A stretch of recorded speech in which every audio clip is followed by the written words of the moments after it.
Seriously, don't have the baby of a guy you've broken up with.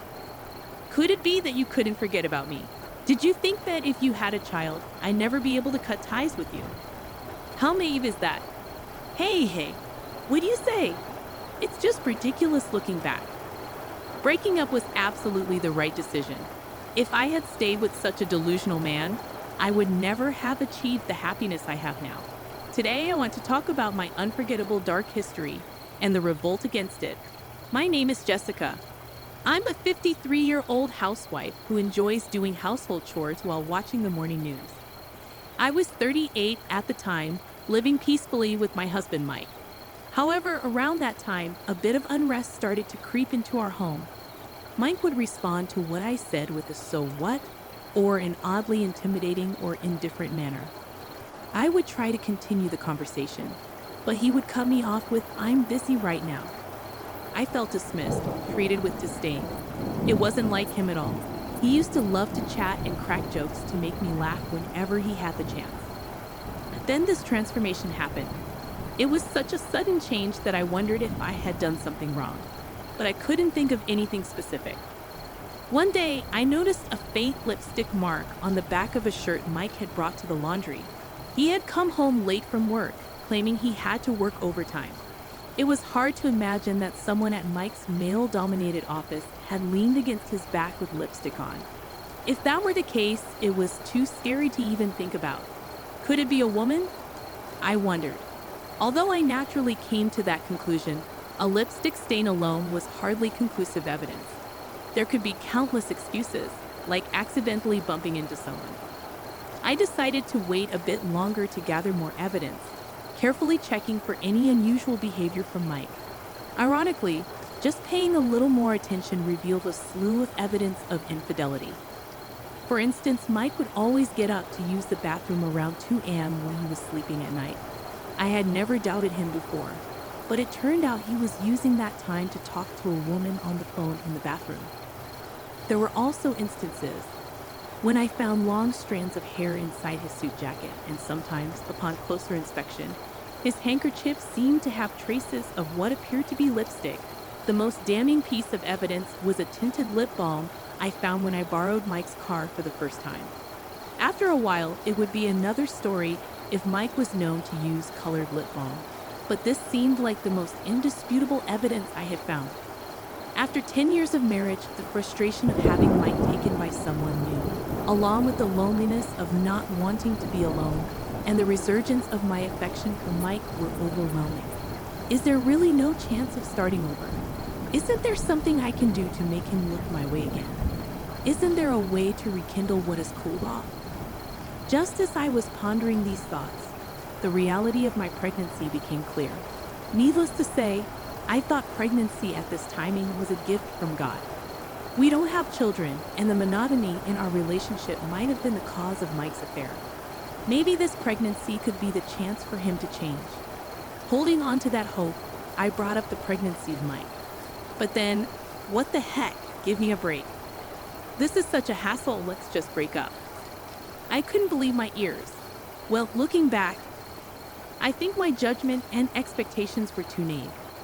The likelihood of a man who's cheating coming back is extremely rare.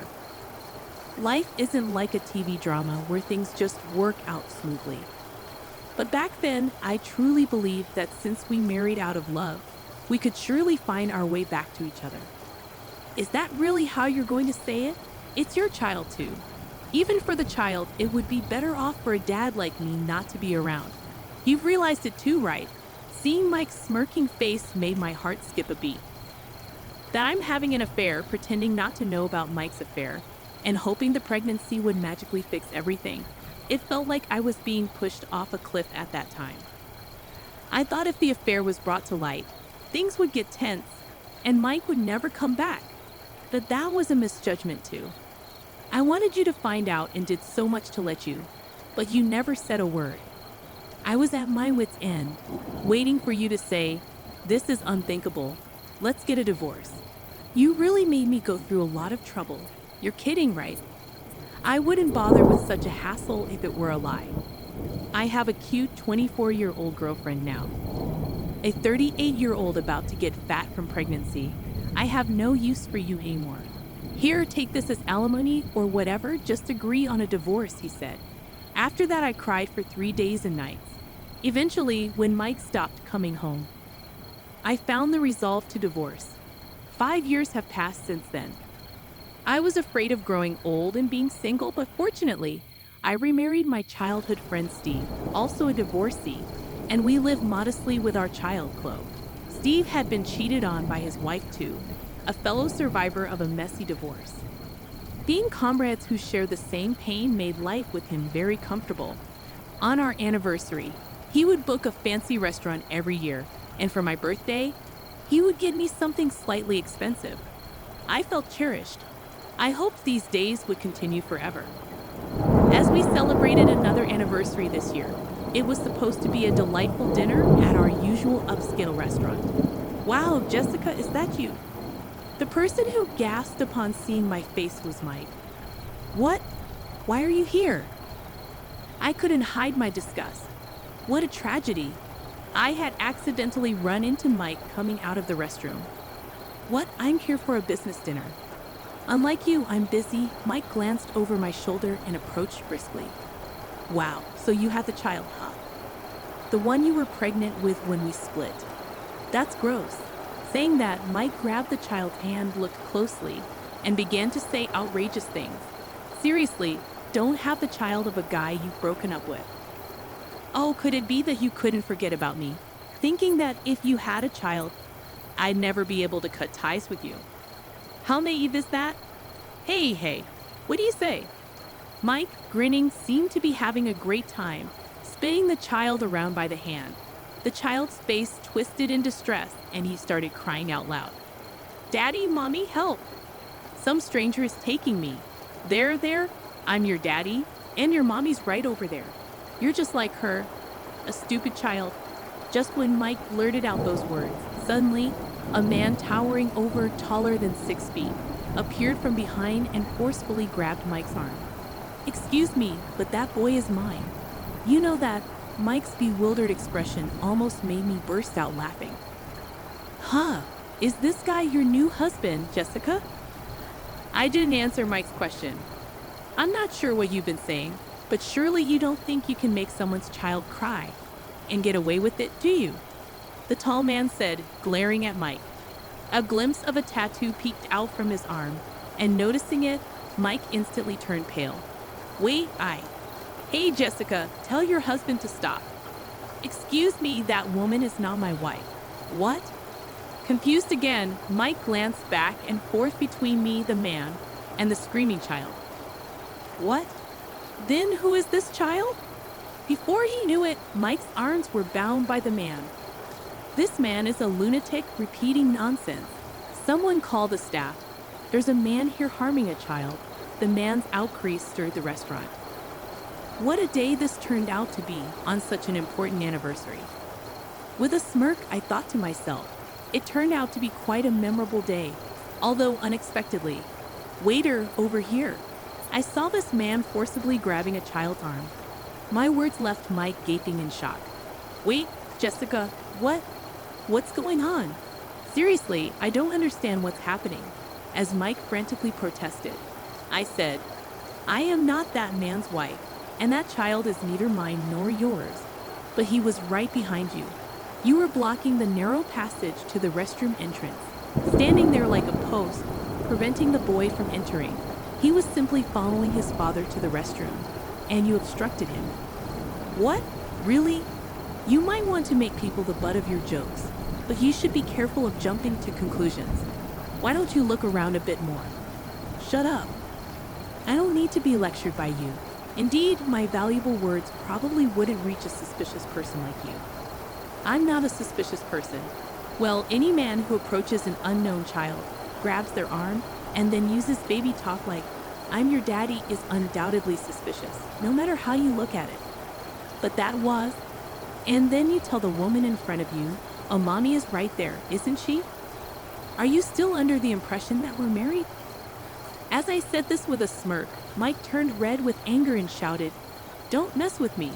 But the louder Mike's voice, the tighter the grip of the man holding him. Ow, ow! Hey man, back off. I'm innocent, innocent. It's undeniable that you made my dear son cry, isn't it? But that was a misunderstanding, I quickly interjected.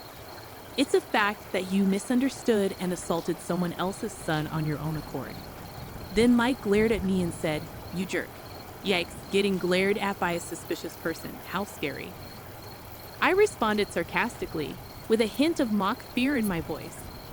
This seemed to irritate Mike even more, and he began to struggle wildly against the man restraining him. Thinking you and I are still a couple, huh? Or could it be you haven't forgotten about me? I taunted him with the same accusation he had thrown at me earlier. Predictably, Mike got angry, and sensing the danger, the tall man quickly pinned him to the floor. If you thought you could escape from me, you're sorely mistaken. While the man might have meant it lightly, the tattoo visible on his arm made the threat seem all too real. "Come on, Jessica, tell them it's a misunderstanding," Mike pleaded. "Dragging someone else's child by the hand isn't just a misunderstanding," I retorted. "I thought he was my child," Mike said, his voice breaking like a child, which made me burst out laughing. "You claim him as your child without even acknowledging or paying child support. What did we ever discuss about acknowledgement or child support after our divorce?" "Well, no, but you knew I had no intention of acknowledging, which is why you never contacted me, right? Idiot. I wouldn't just let it go. If I had a child, I'd make sure you acknowledged and paid up one way or another. Then why that time the pregnancy test was wrong? I went to the gynecologist and it turned out I wasn't pregnant, which solidified my decision to divorce. Yes, during those 3 days when the topic of divorce came up and Mike stopped coming home, it's true that I spent that time crying. But considering I might have had a child, I couldn't just divorce without clarification, so I first went to the gynecologist. I wanted to sort out alimony, child support, and future living expenses in my head. Even if we were going to divorce, if avoiding the divorce would benefit the child, I was prepared to endure. However, at the gynecologist, there were no signs of pregnancy, but they did find a tumor on my ovary. During the surgery for that, I happened to share a room with Steve's mother. Steve and I were childhood friends, so I knew his parents well. Reuniting with Steve during his visits, we became close again. At one point, I thought of the pregnancy as a blessing from God to make things work with Mike, but in reality, it brought me to someone who made me realize that parting ways with Mike was the right decision. It also led to the early detection of my illness, and despite having one ovary removed last year, I gave birth to Chloe, my child with Steve. It may seem like I've been through a lot, but in truth, it's all been for the best. Upon learning everything, Mike turned pale and muttered, "No way. I got dumped by that woman." Needless to say, I couldn't help but laugh. Well, it's no surprise a young woman wouldn't want to be with an aging man like him. At that moment, a police officer appeared. It seems someone from the restaurant had called them. Mike received a stern warning from the police, and it seems the misunderstanding was cleared up. He apologized profusely to the child's family, which prevented the situation from escalating. The scolding from the police seemed to have hit him hard. He even came to apologize to me. Since Mike doesn't know where I live now, he actually went to my parents' house to express his apologies to my mother. He admitted that the way we parted was the worst and that he was wrong. Aging, having been abandoned by his affair partner, and finding himself increasingly isolated, the recent incident seemed to have broken him, leaving him to feel the loneliness of having no one to comfort him. Well, it's too late for apologies now, as far as I'm concerned. I continue to ignore Mike. Honestly, if we hadn't met there, I probably would have gradually forgotten about him altogether. By the way, Steve noticed I hadn't returned to our table for a while and came to the restroom to check on me. However, he decided to watch from the shadows, thinking this might be Jessica's first and last chance to get back at Mike. Of course, I was ready to jump in if anything happened, but that guy restraining Mike was just too strong. That guy apparently used to live in Mexico and was the captain of a football team there, I mentioned. No wonder he's strong, I guess. I had no role to play there. I was seriously scared. thought he was from some dangerous profession or something, he said with a laugh, and I couldn't help but laugh along with him. Normally, one might say something like, "Not very manly of you." But Steve doesn't have to deal with Mike, and I believe it was a problem I needed to resolve myself. I acknowledged that I lacked strength during the divorce. In the end, I simply went along with the divorce as Mike wished and received a standard amount of alimony from Mike and his affair partner. Reality doesn't always progress like a fairy tale, so getting an exorbitant alimony was out of the question, and I had lost the strength to fight back. But I believe I finally became truly strong by standing up to him with unwavering resolve. In the end, now I can proudly face Steve and Chloe. Coincidentally, this year's anniversary became a new beginning for me, and now with Steve becoming a freelance architect and his income doubling, I quit my part-time job and am enjoying life as a relaxed housewife. When I ask Chloe, who's somewhat in a rebellious phase, to do something, she complains, but when I stay silent, she quietly helps out. This trait of hers is something that only Steve and I see secretly find irresistible. Though Chloe is our only child due to a late pregnancy, our family of 3 and our 2 dogs live a life that's lively, perhaps too much so. Despite never having children with Mike, I was able to conceive and give birth at an older age with Steve, even with just 1 ovary remaining. In a way, I consider this to be fate. As a child, I secretly dreamed of marrying that special someone destined just for me. And who would have thought that dream would come true with a second marriage? Sometimes I allow myself to indulge in such dreamy thoughts.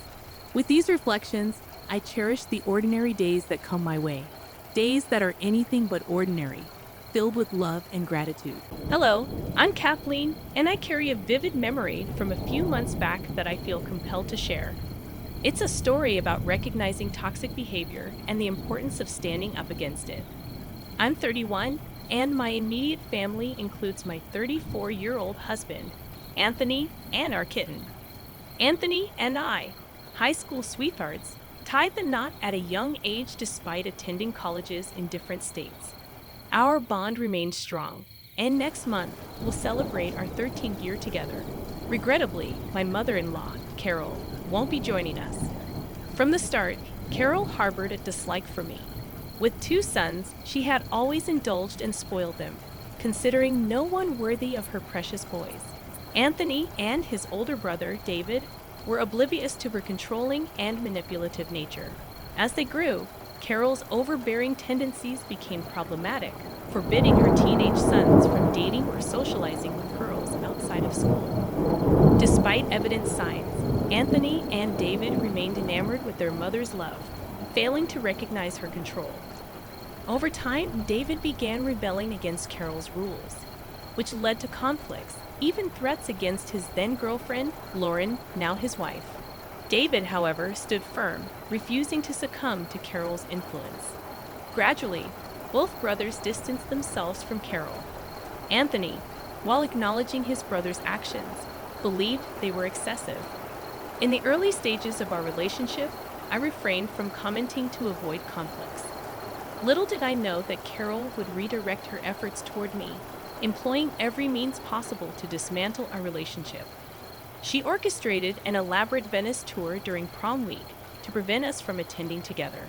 Despite Anthony's pleas to cancel the trip, it was the only time he went against his mother's wishes. Each time Carol called me, unleashing her barrage of insults and deeming me unworthy. Anthony remained passive, offering no defense. Carol even went so far as to predict that I would be unfaithful when I headed off to college. As we both secured spots in different colleges across states, Anthony succumbed to the pressure, leading us to take a brief break. During this hiatus, Carol took advantage of the situation, celebrating our apparent breakup. Unexpectedly, Anthony reconciled with me, infuriating Carol. In response, she intensified her harassment and humiliation, seizing every opportunity to make my life miserable. In an attempt to address the issue, I approached Anthony, expressing my grievances. "Anthony, your mother is consistently disrespectful towards me. Despite my efforts to be friendly and welcoming, she berates me and hurls insults. I'm growing weary of her behavior, and you need to address it. Anthony responded dismissively, defending his mother. Kathleen, you know my mother is a bit sensitive after what happened with David.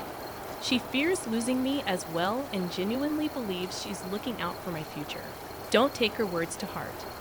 Infuriated, I pressed further. So you're okay with how Carol treats me?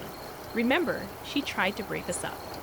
Anthony justified Carol's actions, claiming she was trying to prevent potential heartbreak, leaving me frustrated. I confronted him about it. She played on your insecurities to end our relationship. How can you justify that despite my efforts to make him see my perspective? Anthony remained unconvinced. He insisted that Carol could do no wrong and accused me of falsely accusing her. Even David, attempting to reason with Anthony, faced resistance. Anthony accused David of betraying their mother, creating an awkward and strained dynamic between the two brothers. David ultimately married Amy, his high school sweetheart, the same person Carol had tried to scare off. Although David invited me to the wedding, he deliberately omitted to inform Carol, leading to her emotional distress. Carol desperately attempted to persuade Anthony to intervene and secure an invitation for her. Anthony, known for being a mama's boy, engaged in a heated argument with David about Carol. Initially reluctant to attend the wedding to support Carol, Anthony faced my challenge, questioning whether boycotting the event was justified given Carol's history with David and Amy. I pointed out Carol's persistent complaints about Amy supposedly taking David away from her during high school, attempting to defuse the situation. I asserted that it was a misunderstanding, acknowledging that mothers can sometimes become overly involved. I emphasized the importance of family, urging everyone to mend bridges and refrain from holding grudges. I reminded Anthony that the decision of whom to invite to the wedding rested with David and Amy. I emphasized the need to respect their autonomy, discouraging any requests. Despite my inability to attend the wedding, I expressed my concern that they might be making a mistake. Planning to RSVP the following day in the hope of influencing their decision, highlighting the potential consequences. I warned Anthony that not attending the wedding might result in being cut off by David and Amy, just as they had done with Carol. After much deliberation, Anthony eventually agreed to attend the wedding. I felt optimistic that this decision might bring positive change, allowing David and Amy to enjoy their happiness without interference from Carol. They chose to organize the wedding far away to prevent Carol from showing up. However, Carol's reaction was intense when Anthony showed her pictures from the wedding. She cried on his shoulders and insisted on his company for a month. Anthony even canceled our planned Colorado trip to make amends with her.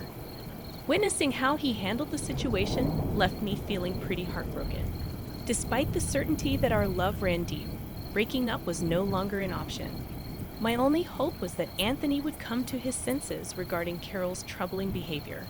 Fast forward 3 years, and Anthony finally proposed to me. Carol, displeased, put on a facade of happiness for him. Yet, I later discovered she had refused to give him her engagement ring, convinced that I was a gold digger and our marriage wouldn't last. I loved the ring Anthony chose for me, a testament to our financial independence as engineers. Carol's jewelry was the last thing I desired.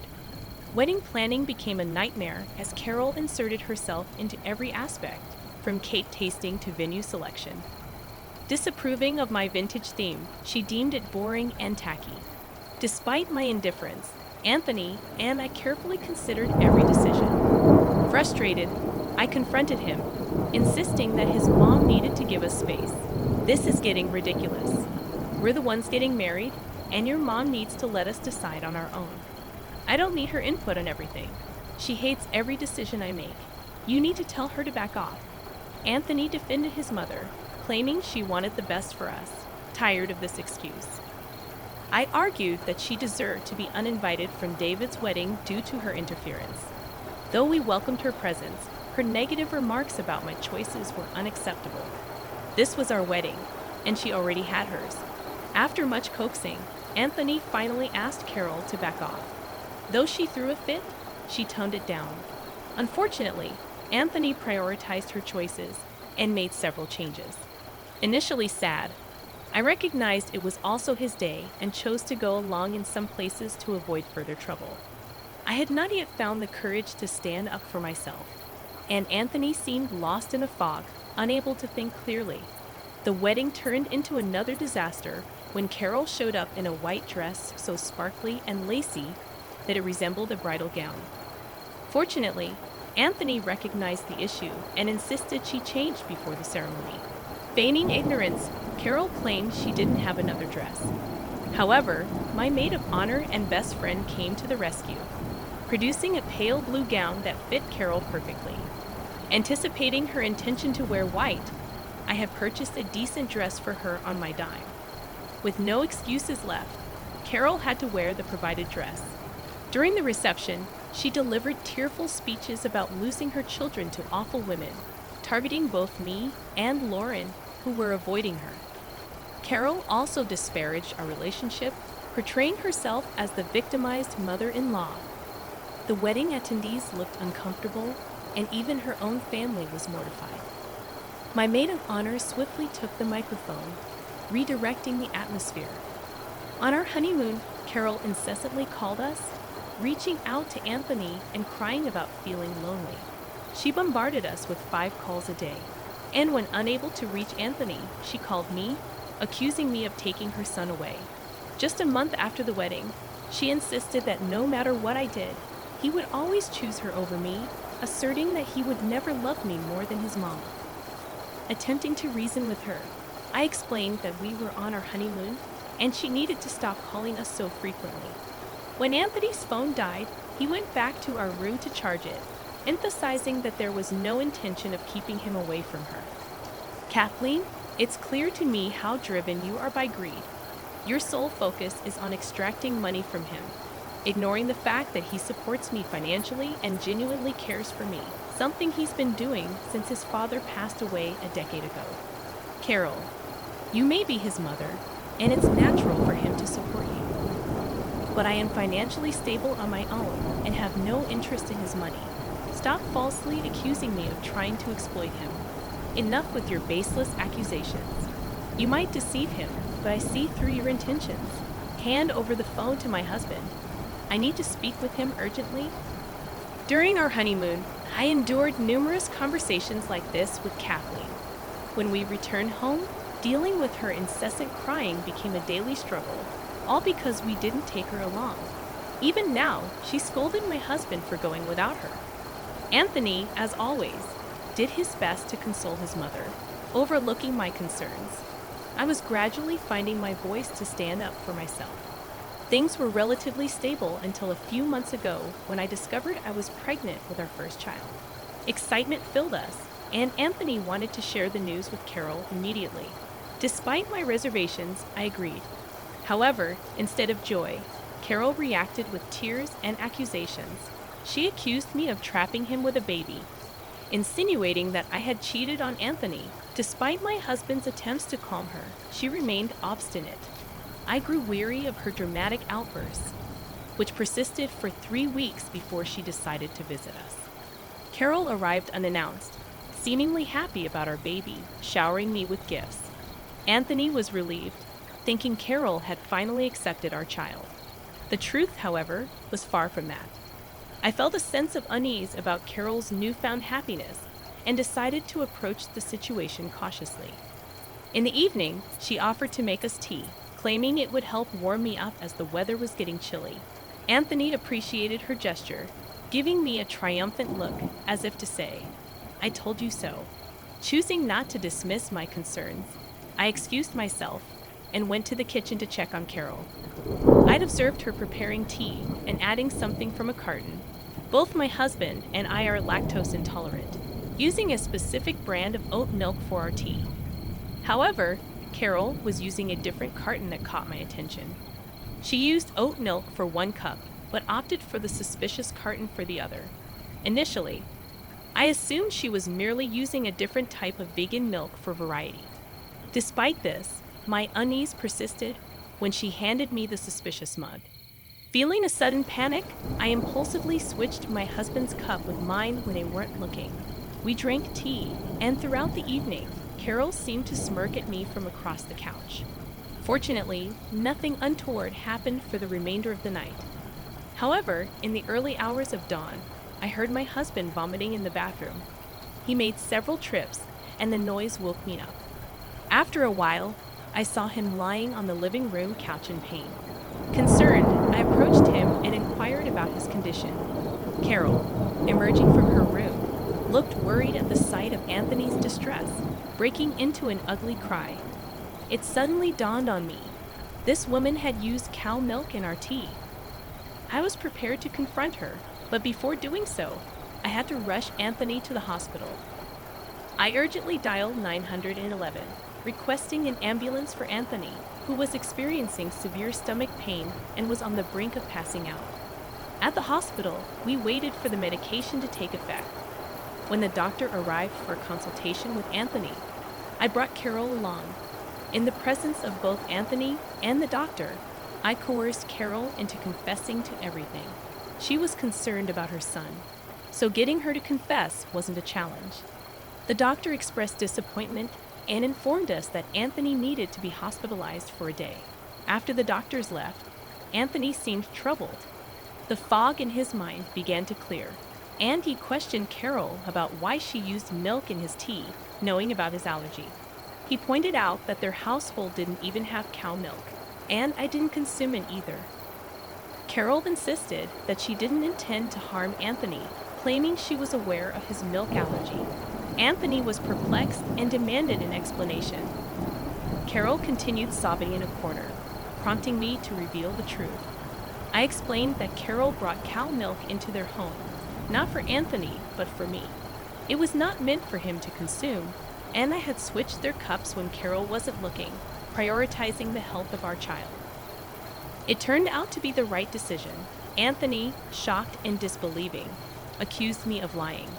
He couldn't fathom why Carol would want to hurt him and our child. I urged him to ask Carol for an explanation, emphasizing that I had taken precautions to safeguard our child's health. Carol erupted into a cacophony of wails and screams, reaching such a fever pitch that a nurse had to usher her out, a move no one objected to at that point. Anthony, visibly shaken and traumatized by Carol's actions, apologized profusely and pledged to keep her out of our lives. Witnessing Anthony's pain, I offered comfort as best I could and took him home the following day. During his hospital stay, I seized the opportunity to change the locks on our house. Anthony called Carol, firmly informing her that we were cutting all contact with her for good. This decision triggered more cries and pleas from her. Insisting that as his mother, he couldn't sever ties, Anthony resolutely rejected her pleas, highlighting how her actions had harmed our family. He emphasized that he wouldn't tolerate it any longer. Acknowledging that he had been blind to her detrimental influence, Carol confessed her motivations, admitting that she sought to hurt me and make me suffer because she felt neglected.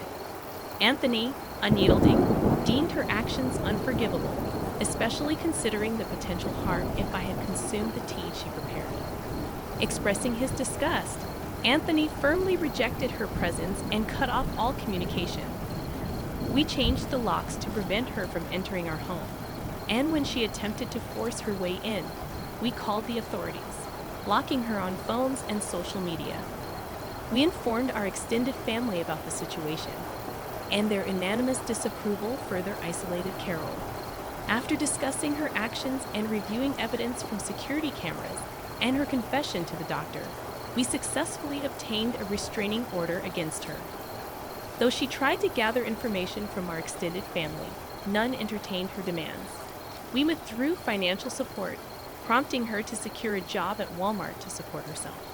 Gradually rebuilding our relationship with David and Lauren, Anthony, and David resolved their issues through a heart-to-heart conversation. Lauren and I, already good friends, strengthened our bond further. My husband, having come to his senses, shielded me from Carol's influence, and we eagerly anticipated the arrival of our child, with an agreement not to allow Carol any relationship with our future family.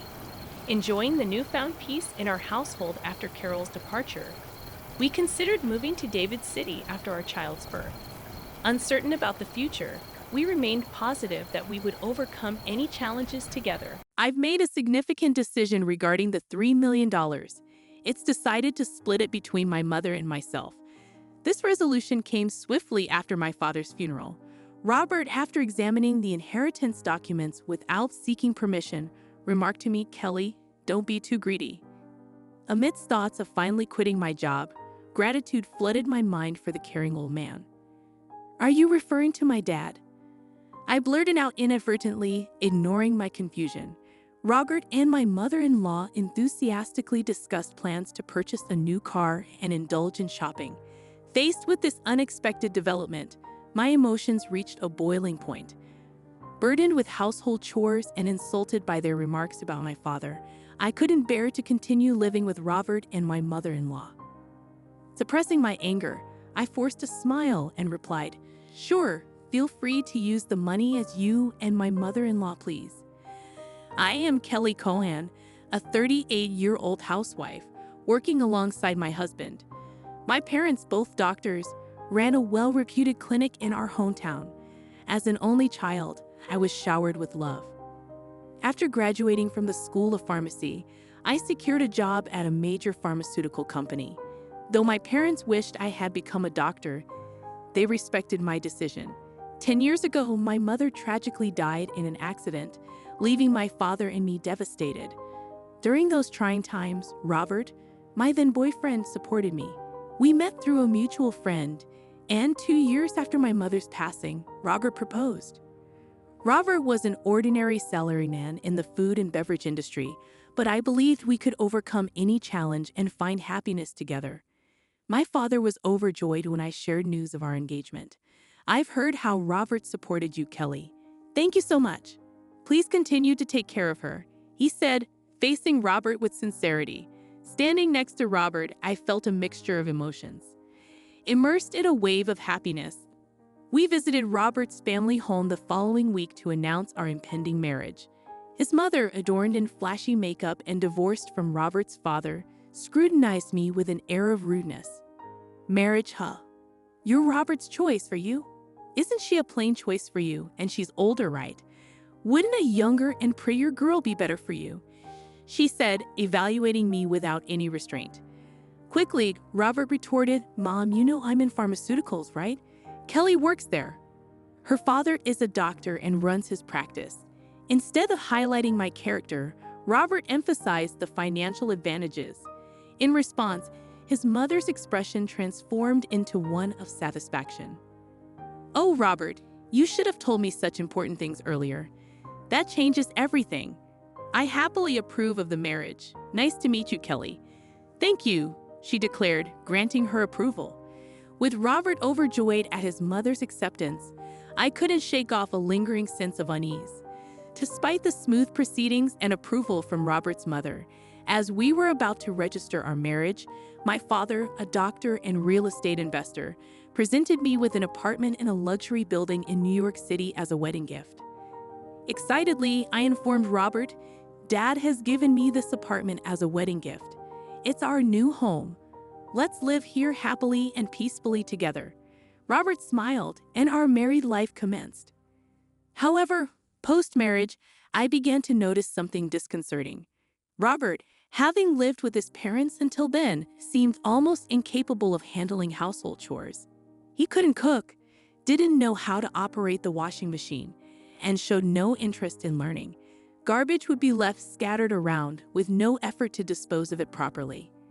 While my intention was to conscientiously share household responsibilities, Robert's careless attitude only heightened my dissatisfaction. In the initial year of our marriage, I willingly took on all the household duties, despite some complaints, considering we were still in the honeymoon phase.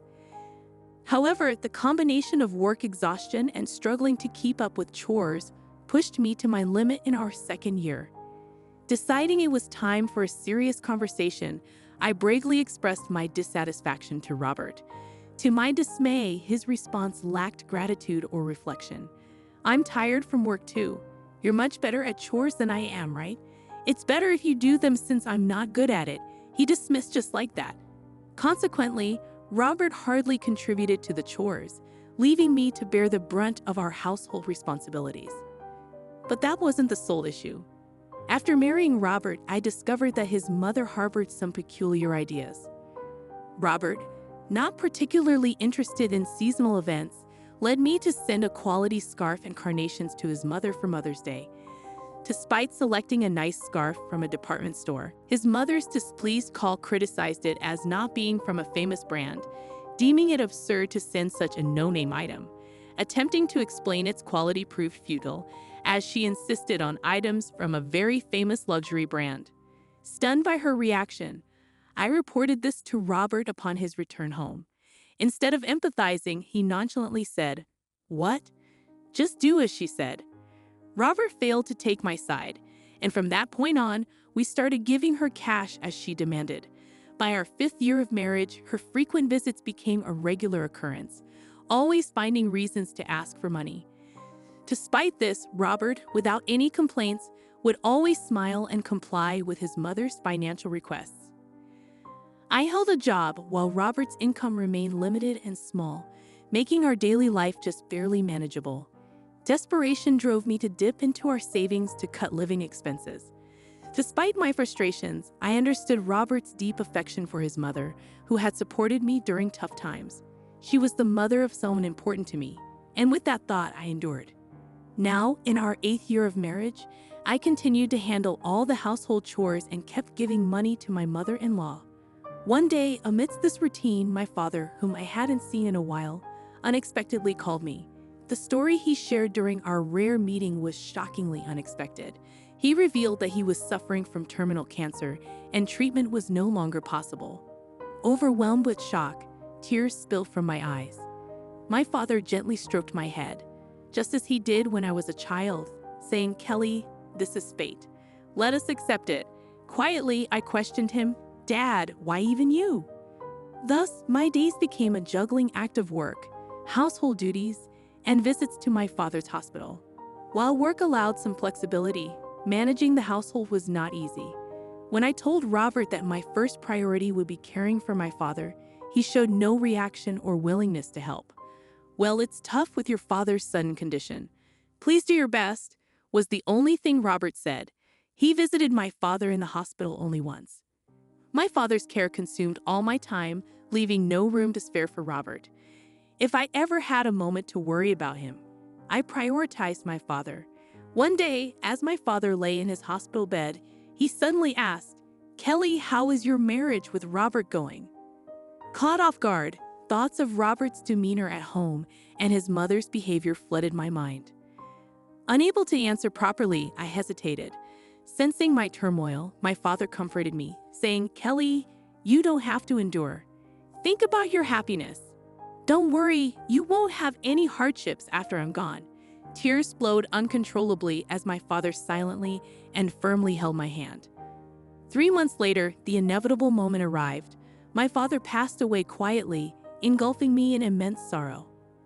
Amidst funeral arrangements, Robert showed no interest in my grief and offered no help. Despite this, I was too consumed with preparations to notice. Many friends and acquaintances attended my father's funeral, making it a heartfelt farewell, even for the indifferent Robert and his mother. The day after the funeral, a lawyer called about my father's inheritance. Arranging a meeting, I listened to the surprising explanation. After deducting taxes like inheritance tax, my father's estate amounted to over $3 million. He had not only earned income as a doctor but also invested in real estate, leaving behind a vast fortune to be inherited by me, his only daughter. Wrapped in surprise and gratitude, yet trembling at the thought of handling such a huge amount of money, I stood on the threshold of a new chapter in my life. Upon returning home, I delved into the inheritance process. Spreading out the documents received from the lawyer on my desk, I tiredly read through them, feeling overwhelmed by exhaustion. Drifting off on the sofa for a brief moment, I awoke to the cheerful voices of Robert and his mother in the distance. "Huh? Robert and mother too? When did you come?" I inquired, still groggy. Approaching me with a beaming smile, Robert exclaimed, "Yes, Kelly, well done." Confused by his sudden excitement, I noticed the inheritance papers in his hand, the same documents I had been reviewing. Wait, don't just read those without asking. I said, shocked and angry at Robert for looking through the documents without permission. Raising my voice, I expressed my displeasure. However, my mother-in-law, unconcerned, happily chimed in, wow, an inheritance of $3 million. Isn't that amazing? Now we can live comfortably for the rest of our lives. Confused by her sudden remark, I couldn't comprehend the shift in attitude. Robert then turned serious and continued, by the way, about this $3 million, I decided that it will be split between me and my mom. It was right after my father's funeral. Having looked at the documents related to the inheritance I was supposed to receive without permission, Robert remarked, Kelly, don't be too greedy. Oh, now I can finally quit my job. I have to thank the doting old man. Doting old man? Are you talking about my dad? I accidentally blurted out. Ignoring my confusion over this sudden turn of events, Robert and my mother-in-law excitedly discussed buying a new car and going shopping. At that moment, I couldn't hold back my emotions any longer. I teetered on the brink of exploding, burdened with household chores and enduring insults directed at my father. Summoning all my composure, I managed a forced smile and replied, Sure, use the money as you and my mother-in-law please. As you wish, I added, suppressing my seething anger. My mother-in-law, seemingly satisfied, cheerfully chimed in, That's the spirit, Kelly. Quick to agree. Now make sure you work hard and earn money. I don't want our savings to decrease, so work hard. I nodded, pretending to heed her selfish words. Subsequently, Robert and my mother-in-law embarked on a spree of lavish spending, behaving as if they had lost their senses. Robert abruptly quit his job, and my mother-in-law practically moved in with us, incessantly staying at our house. They indulged in luxury brand items and frequented expensive restaurants, boasting about their sophistication. Meanwhile, all the household chores were dumped on me, as if I were a mere maid. Robert seemed convinced that my father's inheritance would materialize immediately. Carelessly withdrawing money from our joint account, my savings of $1 million dwindled rapidly. When I protested their excessive spending, Robert dismissed it, laughing. What are you talking about? Isn't $3 million coming soon? This kind of spending is no big deal. Despite my warnings, Robert continued unchecked. A month later, he and my mother-in-law abruptly left for a trip to Hawaii, leaving me behind without an invitation. Alone at home, I resolved to take action. About a week later, while I was relaxing at home, a loud knock on the door jolted me from my thoughts. Glancing at the intercom monitor, I spotted Robert and my mother-in-law, both adorned in aloha shirts, standing at the front door. Calmly but with simmering anger, I inquired, What do you want? Robert's voice rang out, filled with confusion and frustration. What are you even talking about? Why won't the door open? Standing firm, I confidently replied through the intercom, Well, I changed the locks on the door, so of course it won't open. Why? Let's talk this over, Robert pleaded calmly, gesturing towards a nearby cafe. Please go ahead, I'll join you shortly, I suggested, knowing our conversation was futile at the entrance. Once I confirmed they have left, I made my way to the cafe. Arriving, I saw Robert and his mother already waiting, visibly furious. What's this about? Did you change the locks? Hand over the new keys right now, Robert demanded. There's no need for me to give you the new keys. You both need to leave that house, I calmly asserted, facing their growing anger. Presenting a piece of paper, I revealed my decision. A divorce petition I had already filled out. Divorce? You're serious about divorcing me? His mother's voice trembled with shock. Kelly, why has it come to this? She queried, bewildered. In a quiet tone, I addressed their panic. By the way, you've been spending lavishly every day. Are you sure your finances are okay? Robert vehemently defended, What money? Of course it's fine. Your father's inheritance is coming, right? There should still be over $50,000 in our joint account. Look, I'll show you right now. Opening his banking app, Robert's expression shifted abruptly. What? What's this? Why is the money gone? It was there just the other day, he exclaimed, his mother mirroring his confusion as she frantically checked her phone. A loud knock on the door jolted me from my thoughts. Glancing at the intercom monitor, I spotted Robert and my mother-in-law, both adorned in aloha shirts, standing at the front door. Calmly but with simmering anger, I inquired, "What do you want?" Robert's voice rang out, filled with confusion and frustration. "What are you even talking about? Why won't the door open?" Standing firm, I confidently replied through the intercom, "Well, I changed the locks on the door, so of course it won't open." "Why?" "Let's talk this over," Robert pleaded calmly, gesturing towards a nearby cafe. "Please go ahead. I'll join you shortly," I suggested, knowing our conversation was futile at the entrance. Once I confirmed they had left, I made my way to the cafe. Arriving, I saw Robert and his mother already waiting, visibly furious. "What's this about? Did you change the locks? Hand over the new keys right now," Robert demanded. "There's no need for me to give you the new keys. You both need to leave that house," I calmly asserted, facing their growing anger. Presenting a piece of paper, I revealed my decision. A divorce petition I had already filled out. "Divorce? You're serious about divorcing me?" His mother's voice trembled with shock. "Kelly, why has it come to this?" she queried, bewildered. In a quiet tone, I addressed their panic. "By the way you've been spending lavishly every day, are you sure your finances are okay?" Robert vehemently defended, "What money? Of course it's fine. Your father's inheritance is coming, right? There should still be over $50,000 in our joint account. Look, I'll show you right now." Opening his banking app, Robert's expression shifted abruptly. What's this? Why is the money gone? It was there just the other day," he exclaimed, his mother mirroring his confusion as she frantically checked her phone. I revealed the truth to them as they panicked, failing to grasp the situation. "Of course it's gone. I'm divorcing you, so I moved that $50,000 to my account as part of the property division," I explained calmly. Robert's face twisted with anger momentarily, but then he smirked, almost recalling something. "Fine, I'll divorce you then. Transfer the inheritance you got from your dad right away. After all, property acquired during the marriage is split half and half in a divorce, right?" he retorted.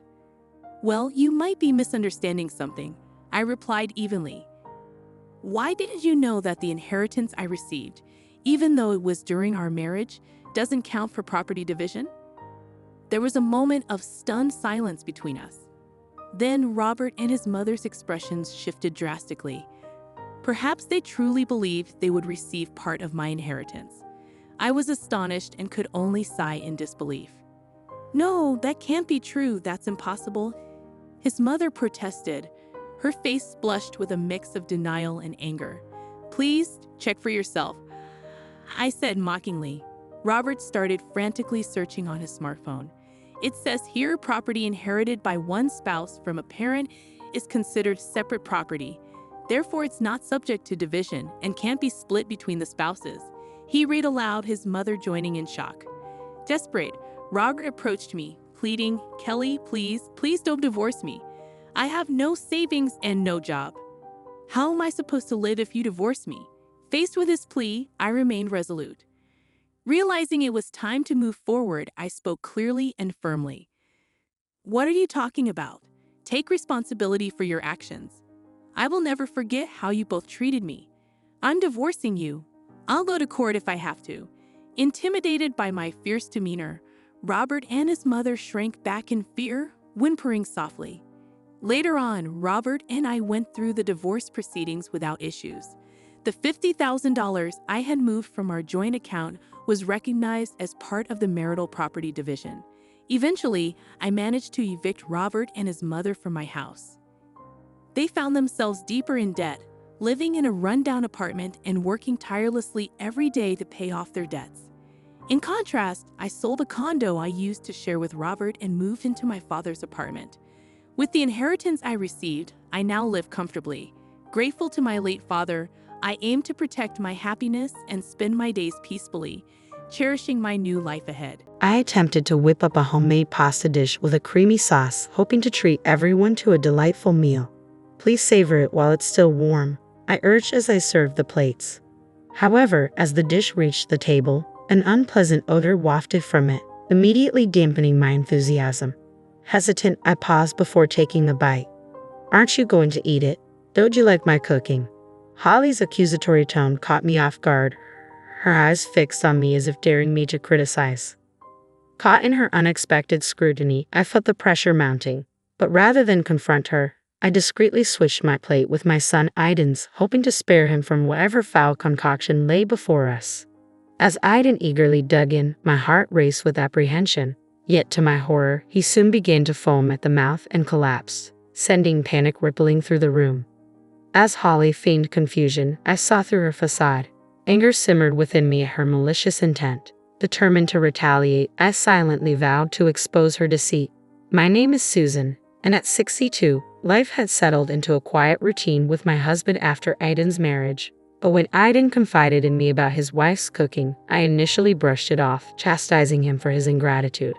Yet his unusual reluctance to eat piqued my curiosity, so I extended an invitation for dinner, hoping to bridge the gap with Holly and foster a harmonious relationship. Little did I anticipate the audacity of Holly's actions. When they joined us for dinner, the evening unfolded without incident, leaving me to ponder the unsettling events that had transpired. I hope it suits your taste, Holly, I ventured as she sampled the dish I had prepared. It's delicious, she replied, her expression lighting up with satisfaction. Grateful for her approval, I couldn't help but feel a sense of pride at her compliment. I'm glad, thank you, I responded with a smile. Holly continued, expressing her admiration for Aiden's fond memories of my cooking. Her words made me blush with embarrassment and pride all at once. And I'd also made a dish for you as a gift, Holly announced, placing a large container in the center of the dining table. Curiosity piqued, I inquired about the contents. Holly, what on earth did you make for us? It's a French dish called quiche. Don't you know it? She replied confidently, opening the container to reveal its contents. However, what greeted us was far from appetizing. The burnt surface and the gooey, undercooked interior emitted a foul odor that made me involuntarily grimace. You just mix the dough and bake it so it's easy to make, Holly explained, seemingly unfazed by our reactions. Despite my reservations, I timidly picked up my chopsticks to give it a try. But the undercooked dough made me hesitate, and even my husband refrained from taking a bite. Seeing our reluctance, Holly's insistence wavered. Mother-in-law, aren't you eating it? She questioned, her tone strained. I'm sorry, but I feel like it's a bit undercooked. Can we go ahead and reheat it? I suggested gently, hoping to avoid any offense. Holly's reaction was palpable as she frowned at my critique. Never mind, she muttered, slamming the container onto the table with a hint of frustration. I didn't think I'd be treated like this just for burning a dish. Do you think you can do anything just because you're good at cooking? Holly's frustration simmered as she confronted me. Holly, calm down before you complain to Mom. Don't you think you should try it yourself? I interjected, trying to diffuse the tension. It's easy to make, so I don't need to taste it, Holly retorted, her tone defensive. But why aren't you eating it either? How can you serve food to people without tasting it yourself? Just try it, I urged, realizing my unintentional rudeness. Attempting to mediate, I sought to calm their escalating argument, but Holly remained indignant, her laughter edged with bitterness. Aiden, sensing the tension, apologized and followed her out of the room, leaving me feeling overwhelmed in the silence that followed. At this rate, she'll think I'm giving her a hard time, I lamented to my husband, contemplating the leftover container before us. I'm not cocky about being a good cook, I'm just average, I confess, my concern growing about finding a peaceful resolution. We debated whether to intervene further, ultimately deciding to maintain a distance and let them manage their household affairs. Yet despite our efforts to stay out of it, Holly's visits to our house increased inexplicably. Mother-in-law, will you please make lunch and put dinner for Aiden in a container to take home? Holly's sudden request caught me off guard, her presence unaccompanied by Aiden.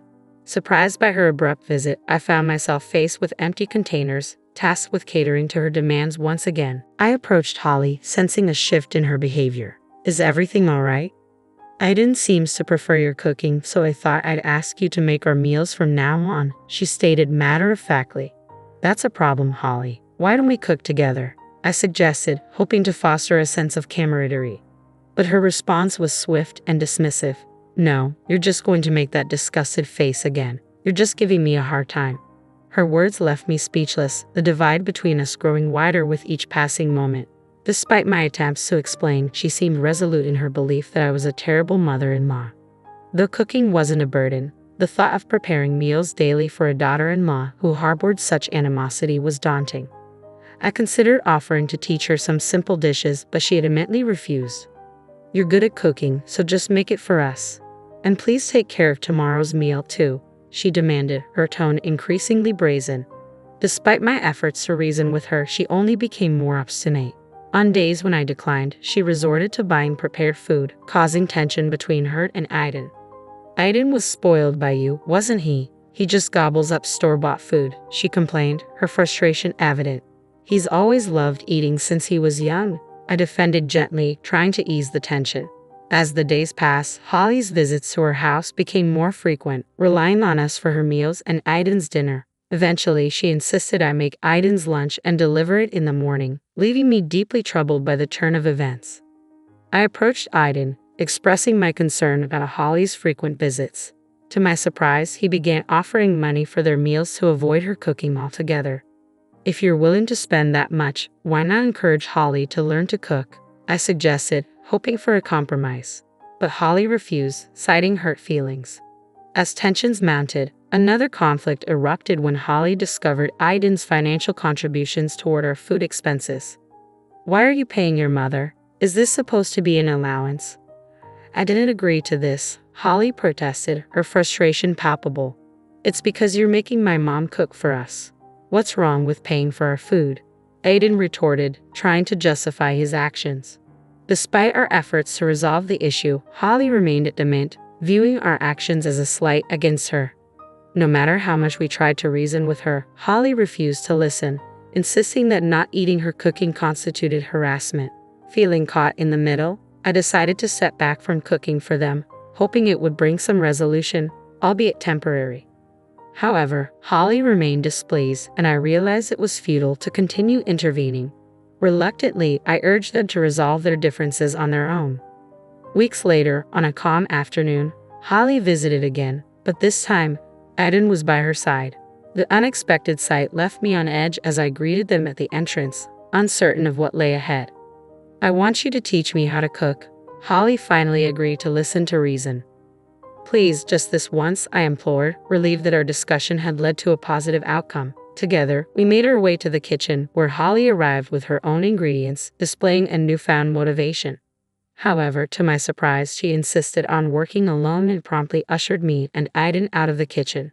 Confused, we exchanged worried glances, but Holly remained firm in her decision. I can't concentrate if I'm not alone, she explained, refusing to entertain our assistance. As we anxiously waited, Holly called us back into the living room after just a few minutes. With a sense of anticipation, she served us pasta she had made in the kitchen.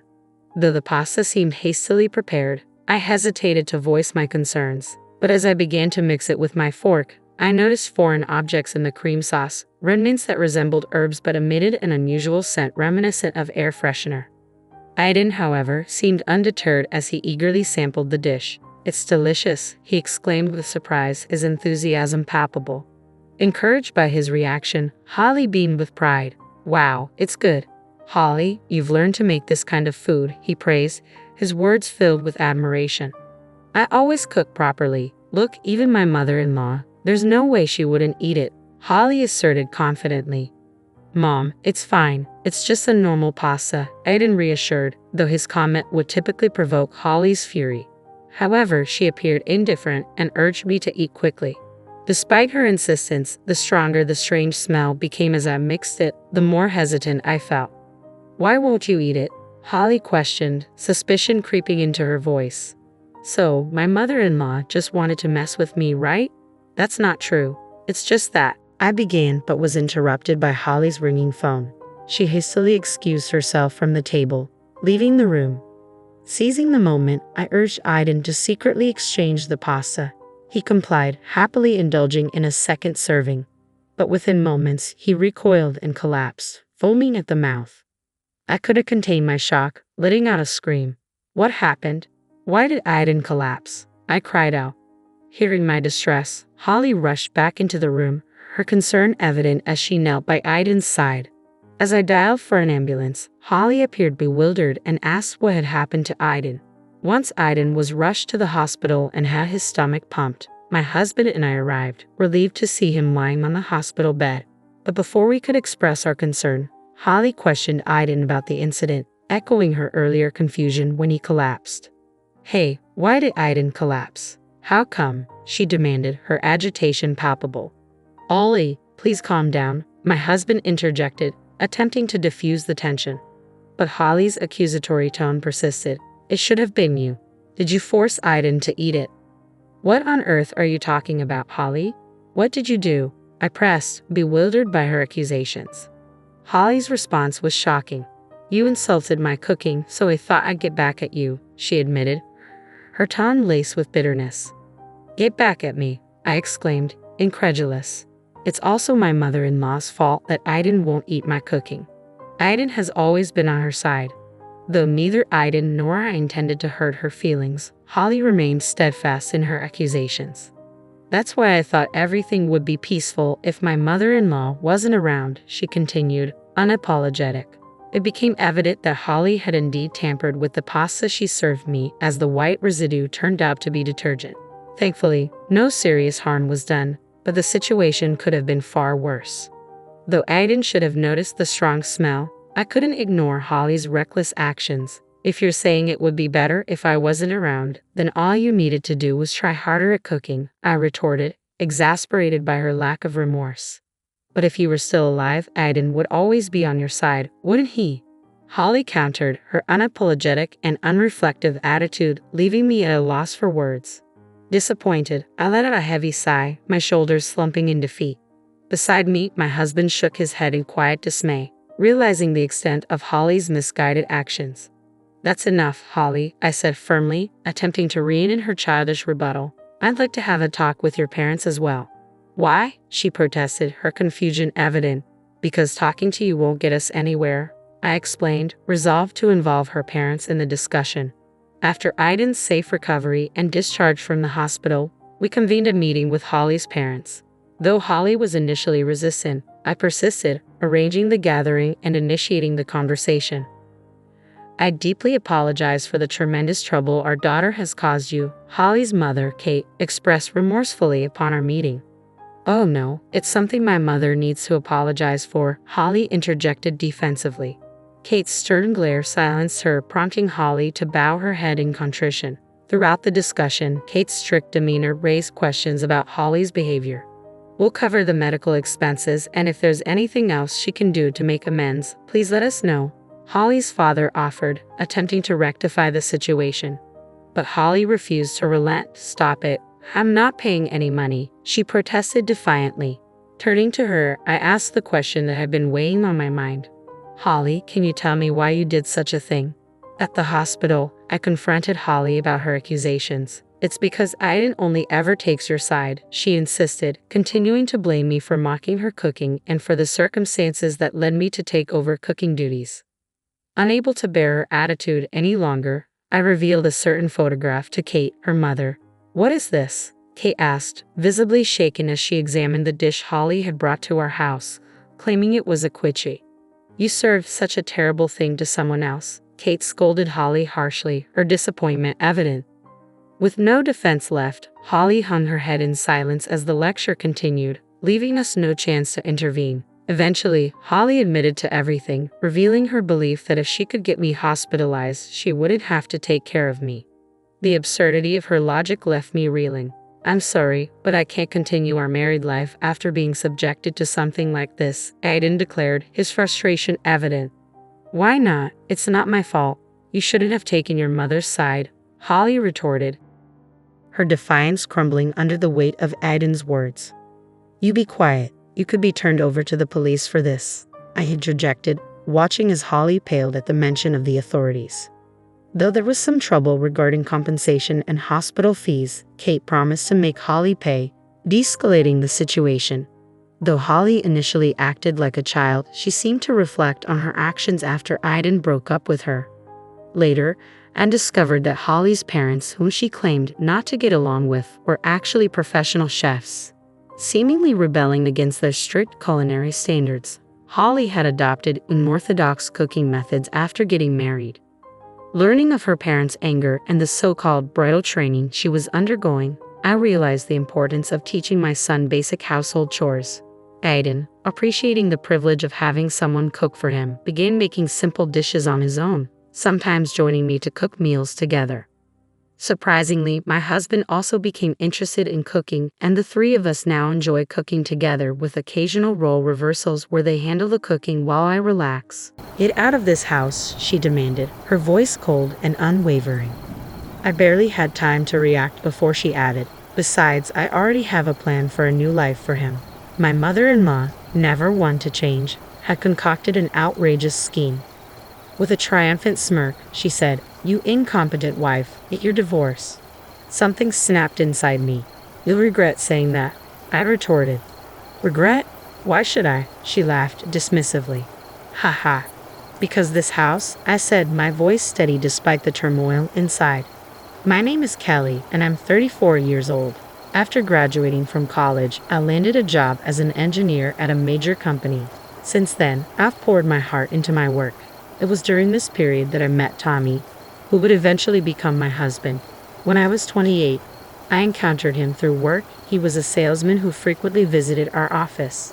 Tommy was always friendly, greeting me with a warm smile even though our paths rarely crossed directly. It was at a company social event that we truly connected. The person in charge of our account had a high regard for Tommy, and after our brief introduction, extended an invitation for him to join us. That evening, Tommy and I discovered we had much in common. We exchanged contact details and soon began dating. 2 years later, we married. Our relationship has been a source of immense joy and support. Tommy has been my rock, especially when I face significant decisions like starting my own business. When I was contemplating leaving my job to freelance, I was filled with doubt. The uncertainties about steady income and potential vacations weighed heavily on me. But Tommy encouraged me, saying, "If you really want to do this, then go ahead and try. I'll support you no matter what." Despite my cautious nature, I took the plunge and resigned from my job. To my surprise, my freelance work took off beyond my expectations. My prior experience made me a trusted professional, and I began handling significant projects with a much higher income than before. Tommy and I were thrilled with the growth in our savings. While I was ecstatic about the financial success, what truly made me happy was his unwavering support. With him by my side, I felt I could tackle any challenge. These days, we enjoy traveling and driving together on his days off. We still save diligently, but also allow ourselves the occasional splurge. Our life together is fulfilling and joyful. Then, one day, while working from home, I started feeling unwell. When the discomfort persisted, I went to the hospital for a checkup. To my astonishment, I discovered I was pregnant. That evening, as I waited anxiously for Tommy to come home, I could hardly contain my excitement. When he arrived, I immediately shared the news. "I went to the hospital today," I said, a mix of nervousness and excitement in my voice. "Oh, I see," he replied, his tone unexpectedly subdued. "I'm sorry. I couldn't follow you there. How did it go?" my husband asked as he hung up his suit jacket. I chuckled softly and replied, "They told me I'm pregnant." He paused, staring at me in surprise. "What? Seriously?" "Yes," I confirmed, beaming. "I'm pregnant." A wide smile spread across his face. "Really? We did it. Thank you, Kelly." His joy was infectious, and I couldn't help but share in his excitement. We eagerly anticipated welcoming our baby together, committed to doing our best as a family. As we sat down to enjoy the dinner I had prepared, my husband continued to talk animatedly about our future child. We discussed the baby's potential gender and began dreaming about baby items. "If it's a boy," he said, "I want to teach him to play catch. And if it's a girl, I'd love to play house with her." I decided it was the right moment to share a thought that had been on my mind. "How about we build a house soon?" He looked puzzled. "What do you mean?" "Well," I explained, "we've saved up quite a bit of money. With a baby in the way, our current place might be too small. It could be a good time to invest in a new home. We could have a bigger space for the baby to play, a dedicated room for my work. Doesn't that sound dreamy?" He nodded, clearly pleased with the idea. "Yes, it does. We'll have a beautiful, spacious home for our new baby." we decided to start planning our new house immediately. On weekends, we visited open houses and worked on floor plans, aiming to complete the house before the baby arrived. About a month after learning about the pregnancy, we planned a visit to my in-laws to share the news. I felt a pang of unease. My relationship with my mother-in-law had always been strained. The drive to their house was about 30 minutes, but I seldom visited. During our early marriage, I'd made an effort to visit for Thanksgiving and New Year's. However, my mother-in-law frequently criticized my career, saying things like, "You're too focused on your job," and "When are you going to give us grandchildren?" Her comments were often harsh. "All you do is sit at your computer, don't you? I don't like you because you're kind of a nerd. Tommy's a great communicator as a salesman, but his wife is like this." Despite my efforts, she failed to understand that my interest in computers was the reason behind my job. While I didn't have poor communication skills, her words stung. She only masked her true feelings when my husband and father-in-law were around, putting on a facade of politeness. Her heartless remarks, made only in private, left me bitter and wary. Gradually, I had been avoiding my mother-in-law, visiting her less frequently. However, this time, I had no choice but to go since we were sharing the news of our baby's arrival. She had often asked if I had any children yet, so I hoped she would be pleased to hear the news. With a mix of anxiety and anticipation, my husband drove me to my in-law's house. My mother-in-law greeted me with her usual blank expression, but her demeanor shifted immediately when my husband spoke. "Mom, it's been a long time," he said warmly. Her face lit up with a smile, and her tone brightened. "Oh, Kelly, it's been ages. I hope you've been well." "Yes, I've been fine," I replied, trying to match her cheerful tone. "I'm glad to hear you're doing well too.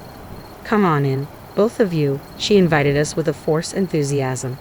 As we entered the living room, my father-in-law welcomed us warmly, saying, "Oh, you've come a long way." I was about to sit on the sofa with my husband to chat with my father-in-law when my mother-in-law asked me to help with serving tea. I followed her to the kitchen, feeling a pang of discomfort. In the kitchen, my mother-in-law's demeanor changed completely. She looked at me coldly and said, "I haven't seen your irritating face in a while. I suppose you're still doing that lowly job of yours? I hear you plan to keep working even after the baby is born. I hope you're not going to make a foolish decision like that." Her harsh words stung, but I had to endure them. When I returned to the living room to serve tea, her attitude shifted again. In front of my husband and father-in-law, she was all smiles and acted like the perfect mother-in-law. When my husband announced my pregnancy, her reaction was a facade of joy. "I'm so happy, Kelly. Thank you. I can't wait to meet my grandchild. You're such a wonderful daughter-in-law."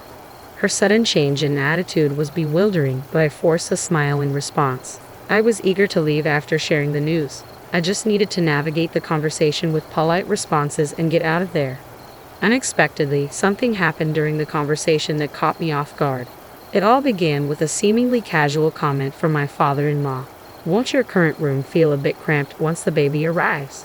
My husband, excited about the prospect of a new house, enthusiastically mentioned that we were considering building one.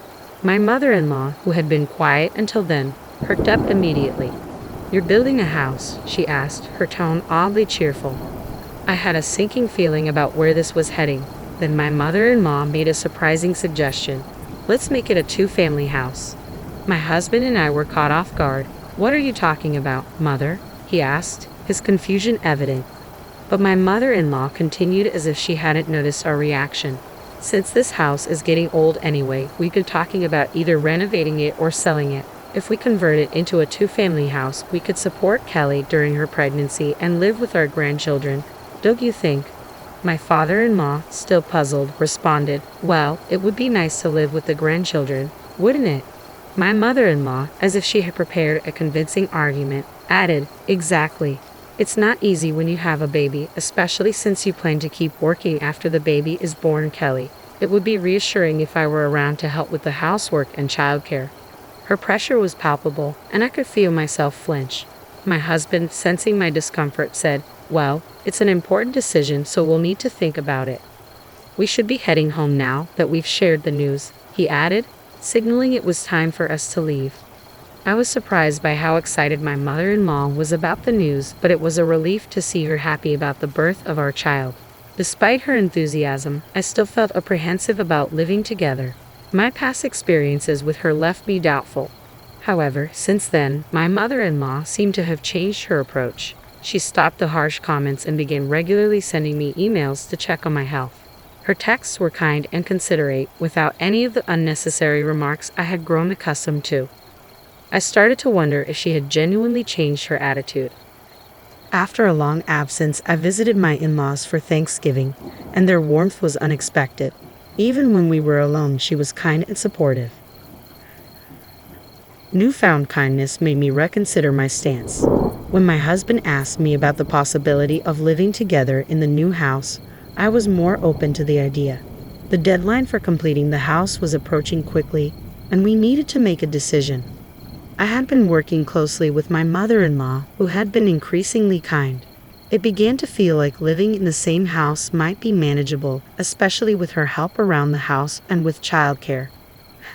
I even started to think it would be beneficial to have her support. "Let's go ahead and build the two-family house," I suggested to my husband. He looked surprised. "Is that really a good idea? You've always had issues with my mom." I sensed he was carefully observing my reaction. While I still had reservations about her, I was reassured by how she had been treating me recently. "I think we could make it work now. She's been very kind, and it seems like we can get along." My husband seemed relieved. "I'm glad you feel that way.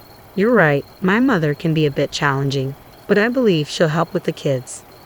We returned to the construction company to modify our plans for the two-family house. Since we had already settled on the floor plans, we expanded the rooms to accommodate the new arrangement.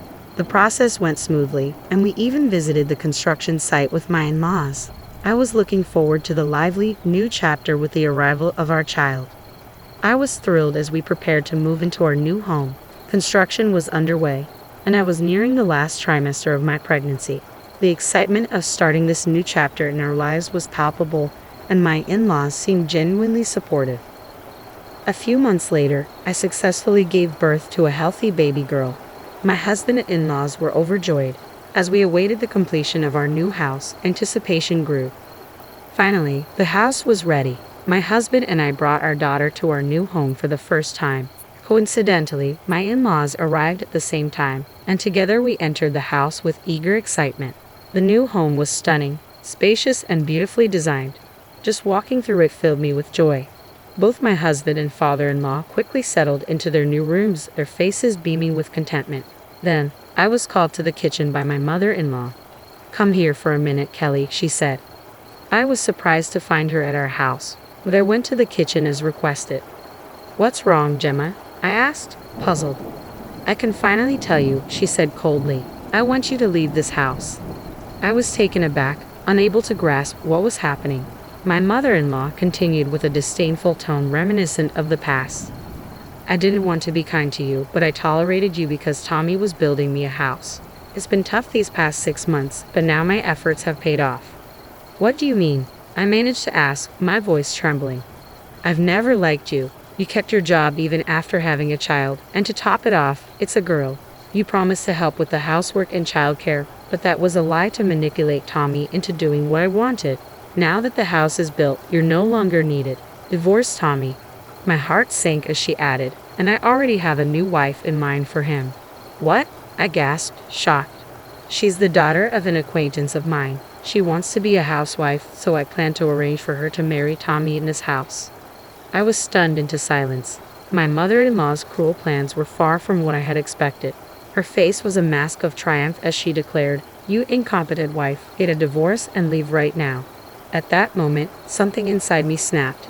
There would be no forgiveness for her cruelty. "You'll regret saying that," I said, my voice shaking. "Regret? Why?" she asked with a mocking tone. "Because this house," I began, but before I could finish, my husband arrived. "Hey Mom, I heard what you just said. What do you mean you're kicking Kelly out and planning to replace her?" he demanded. My mother-in-law looked momentarily startled by his interruption but quickly resumed her stance. "I'm only doing this for your own good," she said dismissively. My husband's face was a mix of anger and confusion as he stood up to his mother. The tension was palpable, and I knew that the future of our family was hanging in the balance. "I don't want this weak woman living in your house. Get a new wife who is young and can give birth to a son," my mother-in-law said with cold disdain. My husband's face turned pale as he confronted her. What are you talking about? Kelly is the one who built this house. It's in her name. My mother-in-law's eyes widened in disbelief. That's a lie. No, it's not, my husband said firmly, his disgust evident. I've explained this before. Kelly's income increased significantly when she became a freelancer. She makes enough to buy a house. What are you talking about? My mother-in-law asked, confused. Kelly earns about 10 times more than I do, my husband continued, his voice rising. She makes about $3 million a month. My mother-in-law's jaw dropped. Clearly, she had no idea about my earnings and was taken aback by the revelation. Just then, my father-in-law arrived, looking for us. I was wondering where you went and thought you might be here. What's going on? He asked, noticing the tension. My husband told my father-in-law everything my mother-in-law had said, his face reddened with anger. So you've been treating Kelly like this? You've been bullying her? That's unacceptable. My mother-in-law was visibly shaken by his reaction. Kelly, please be honest with me. Has my wife been mistreating you? I told my father-in-law everything honestly. How my mother-in-law had been difficult from the start of our marriage and only pretended to be kind during the house construction.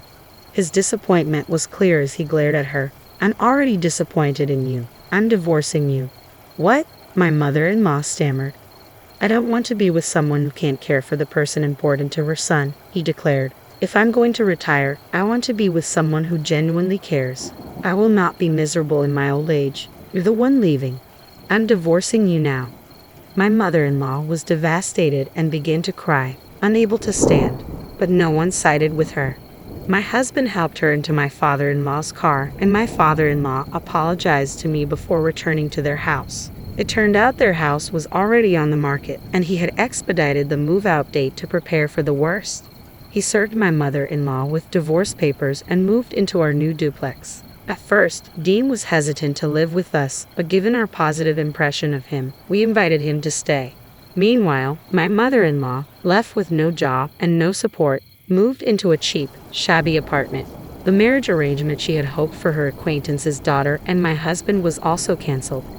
Her untrustworthiness and attempts to meddle had left her isolated, and she quickly lost all her connections.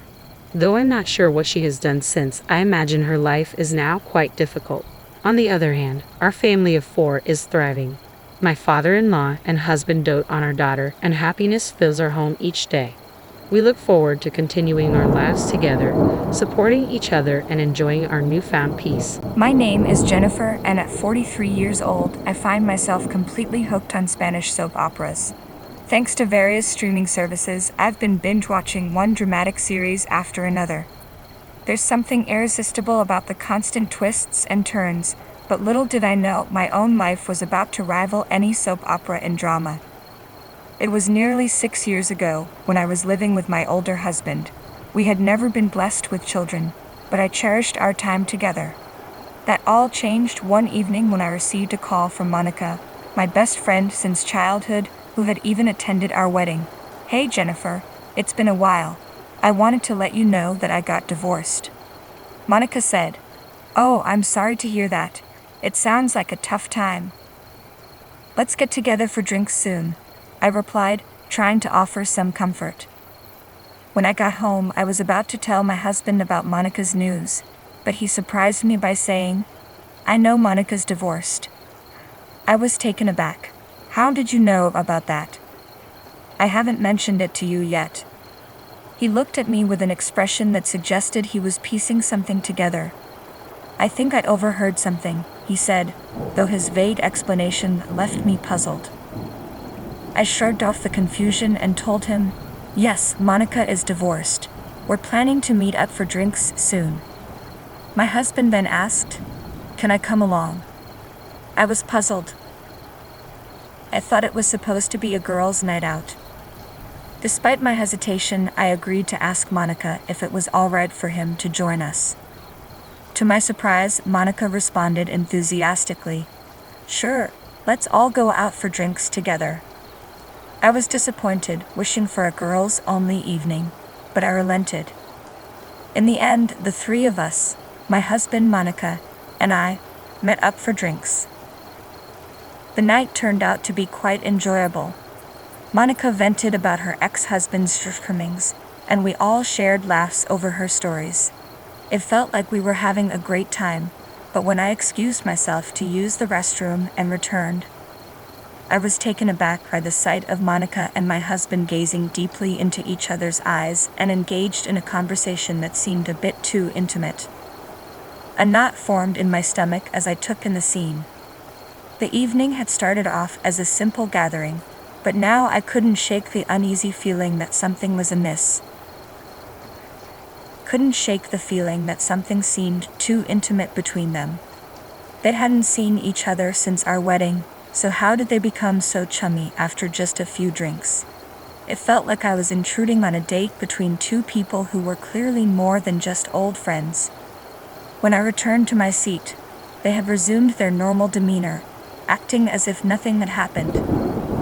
I wondered if I was overreacting, but the uneasy feeling lingered. As the evening drew to a close, I decided it was time to settle the bill and leave. Monica was quite drunk, and my husband casually mentioned, "I'll take her home." His nonchalant attitude caught me off guard. "I'm going to take her home" sounded more like a command than a suggestion, as if he was deciding on his own. I protested, "I'm not as drunk as she is, but I've had a few drinks too. Besides, I'm your wife. It's too late for her to be alone, and she's in no condition to get home safely." He insisted, "You take a cab and go home yourself. She's fine. I'll make sure she gets home." I was taken aback. "If you take her in a cab, she'll go straight to her apartment, won't she? I'm worried she won't make it on her own." I knew Monica was living alone, and it was possible she had mentioned this while I was in the restroom. The discomfort I felt quickly turned into disbelief. "Fine then. I'll go home myself," I said. I left them at the restaurant, feeling a mix of unease and determination. As much as I didn't want to leave Monica alone with my husband, I realized it might be more useful for me to return home and investigate their relationship. Once I arrived home, I headed straight to my husband's study. A room that wasn't a bedroom, a private space where he might keep important information. As I searched through the room, I realized that if I could find answers in Monica's house, it would be quite an invasion of privacy. Still, the conflict in my mind was overwhelming. While rummaging through the shelves, I stumbled upon a basic photo album, one I didn't recall seeing when we moved in. With a sinking feeling, I began flipping through the pages. I should have stopped, but it was too late. The album was filled with photos of my husband and Monica, both beaming with happiness.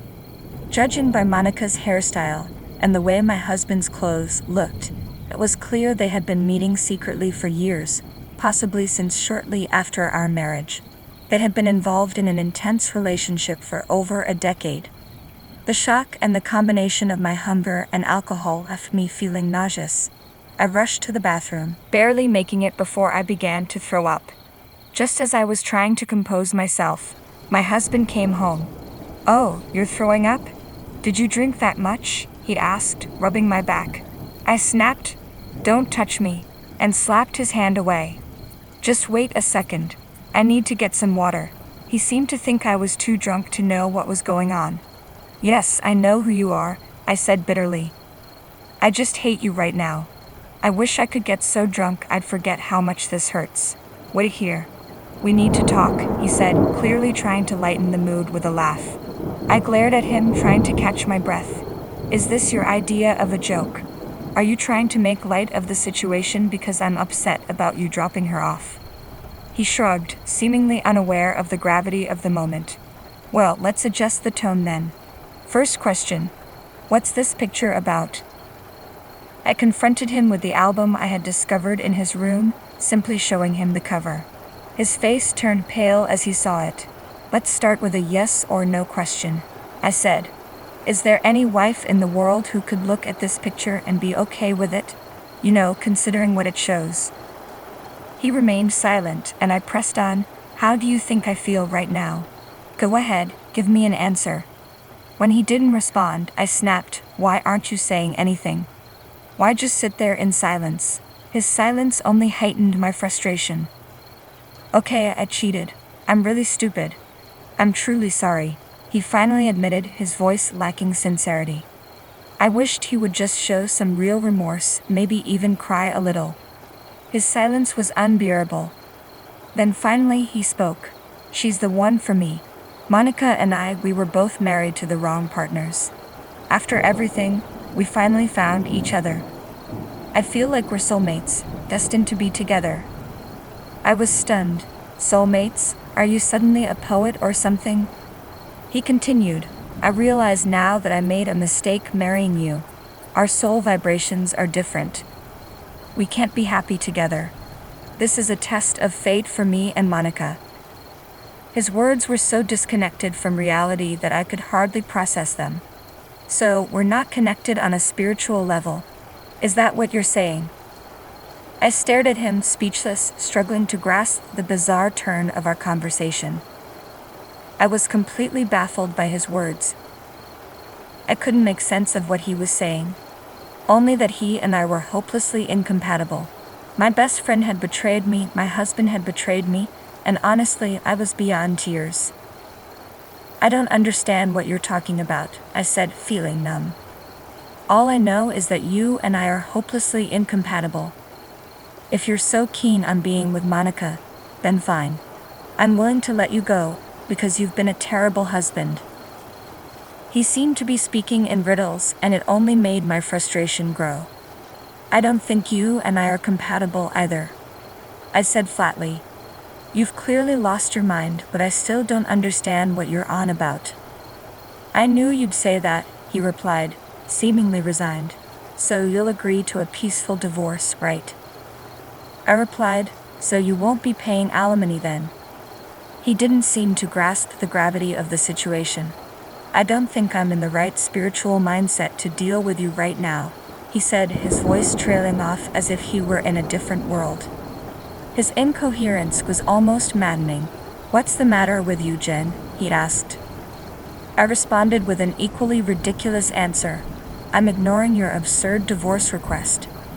Ignoring his pleas, I headed to the shower. He continued to shout from the other room, criticizing me and demanding a response. I'll never be free unless you agree to divorce me, he yelled. I ignored him completely. You'll be free to do what you want, and I'll be free from you.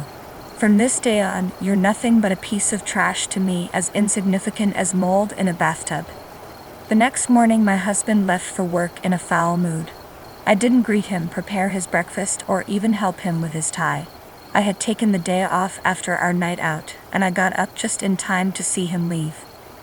Well, from today on, I'll be living alone. I decided to tidy up my room, and by the evening, when my husband came home, I heard him call out from the front porch, I'm home. But I didn't respond. Soon he was shouting about his missing shoes. Hey Jen, where are my shoes? And why are you eating without me? I remained silent, watching TV and enjoying my steak and fine champagne. Yes, I threw away your shoes, I called out without looking at him. It's normal to eat alone since I live here by myself. I have quite a bit saved up, so I'm treating myself. He sounded frustrated. Jen, are you even listening? I poured myself another glass of champagne, ignoring him. We'll talk after I get out of the shower, he said, but I could hear the irritation in his voice. As I heard him clattering around upstairs, I knew he was searching for his pajamas. Then he called down, Jen, why is there nothing in my room? Where are my pajamas? I can't even take a bath without any clothes. I replied calmly, I live alone now. You'll have to figure it out. I quickly finished my meal and went to my room, showing no reaction to his distress. He followed me, asking where his food was. Go buy your own, I said. I've told you repeatedly that I live alone. I had already finished my bath, so I headed straight to the bedroom. I had even disposed of his toothbrush, curious to see how he would manage in the morning. When I woke up, my husband was sitting in a chair, looking like Roddins the Thinker. He must have been in such a rush last night that he didn't manage to properly get ready. His hair was sticky and messy, exposing his scalp. As soon as he saw me, he tried to compose himself and got down on his knees, desperately apologizing. I was genuinely shocked by how far he was willing to go.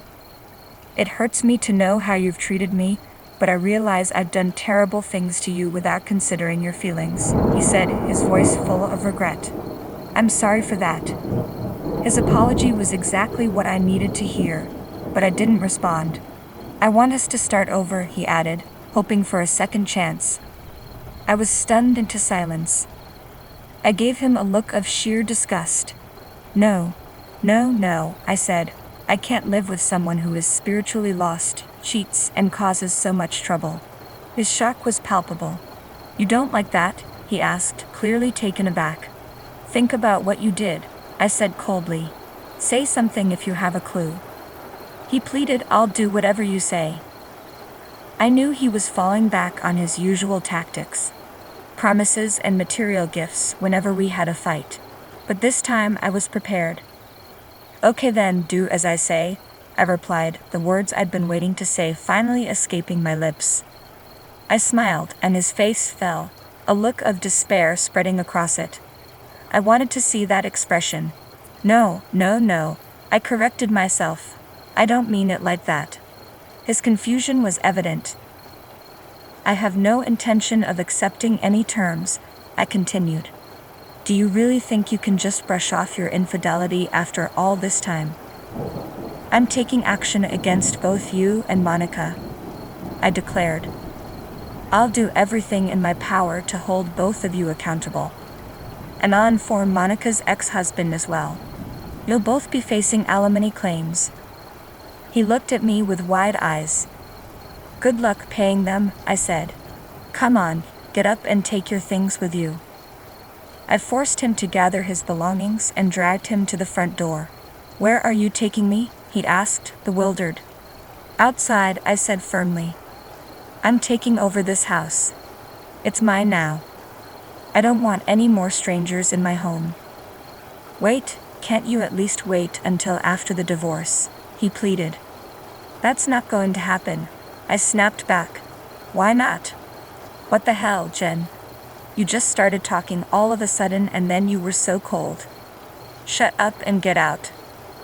I shoved him out the front door with all my might. The strength I was able to muster came from the years of accumulated stress and anger. It's strange how much negative energy can build up over time. Before the divorce papers were finalized, we all, my husband Monica, her ex-husband, and I, met to discuss things. Monica admitted she had fallen for my husband at our wedding and had approached him immediately afterward. Their affair began then, and they had been discreetly continuing their relationship, hoping to stay under the radar until they were both free. They had been cheating on both their families. Monica's ex-husband was devastated when he first learned of the affair. I had no sympathy for the situation. Instead, I was relieved. The evidence they provided would support my claim for alimony. After being kicked out of our home, my husband moved in with Monica. But when she received the alimony demands from both me and her ex-husband, reality hit her hard. "We can't remarry if we're in debt," she said. "I need to find someone with better financial prospects." She gave him the boot, despite her claims of a spiritual connection with him. "Isn't she the soulmate you thought you were connected to on a deeper level? And now you're losing her over money." I couldn't help but feel disgusted by their predicament. Suck it up, I thought. This is what you get for betraying your wife. 6 years have passed since then. While I was paying alimony, my ex-husband retired and had to spend most of his retirement funds on those payments. He still struggles, and Monica's situation isn't any better. She's living in tough conditions, having exhausted her savings on alimony, and no man would want to remarry her in her current state. As for me, I've been earning well but haven't done anything special with my money except focus on work. Life is unpredictable, so I'm trying to live modestly and do what I enjoy.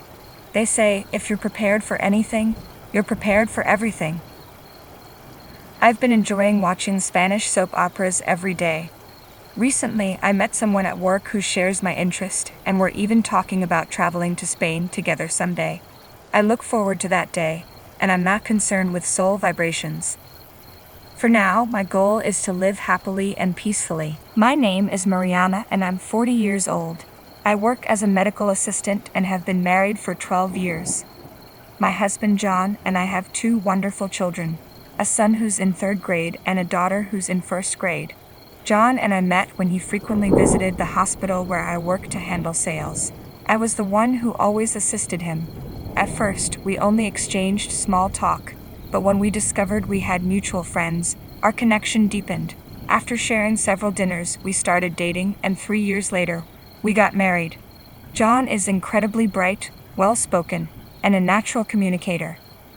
He often says that working in sales was his true calling.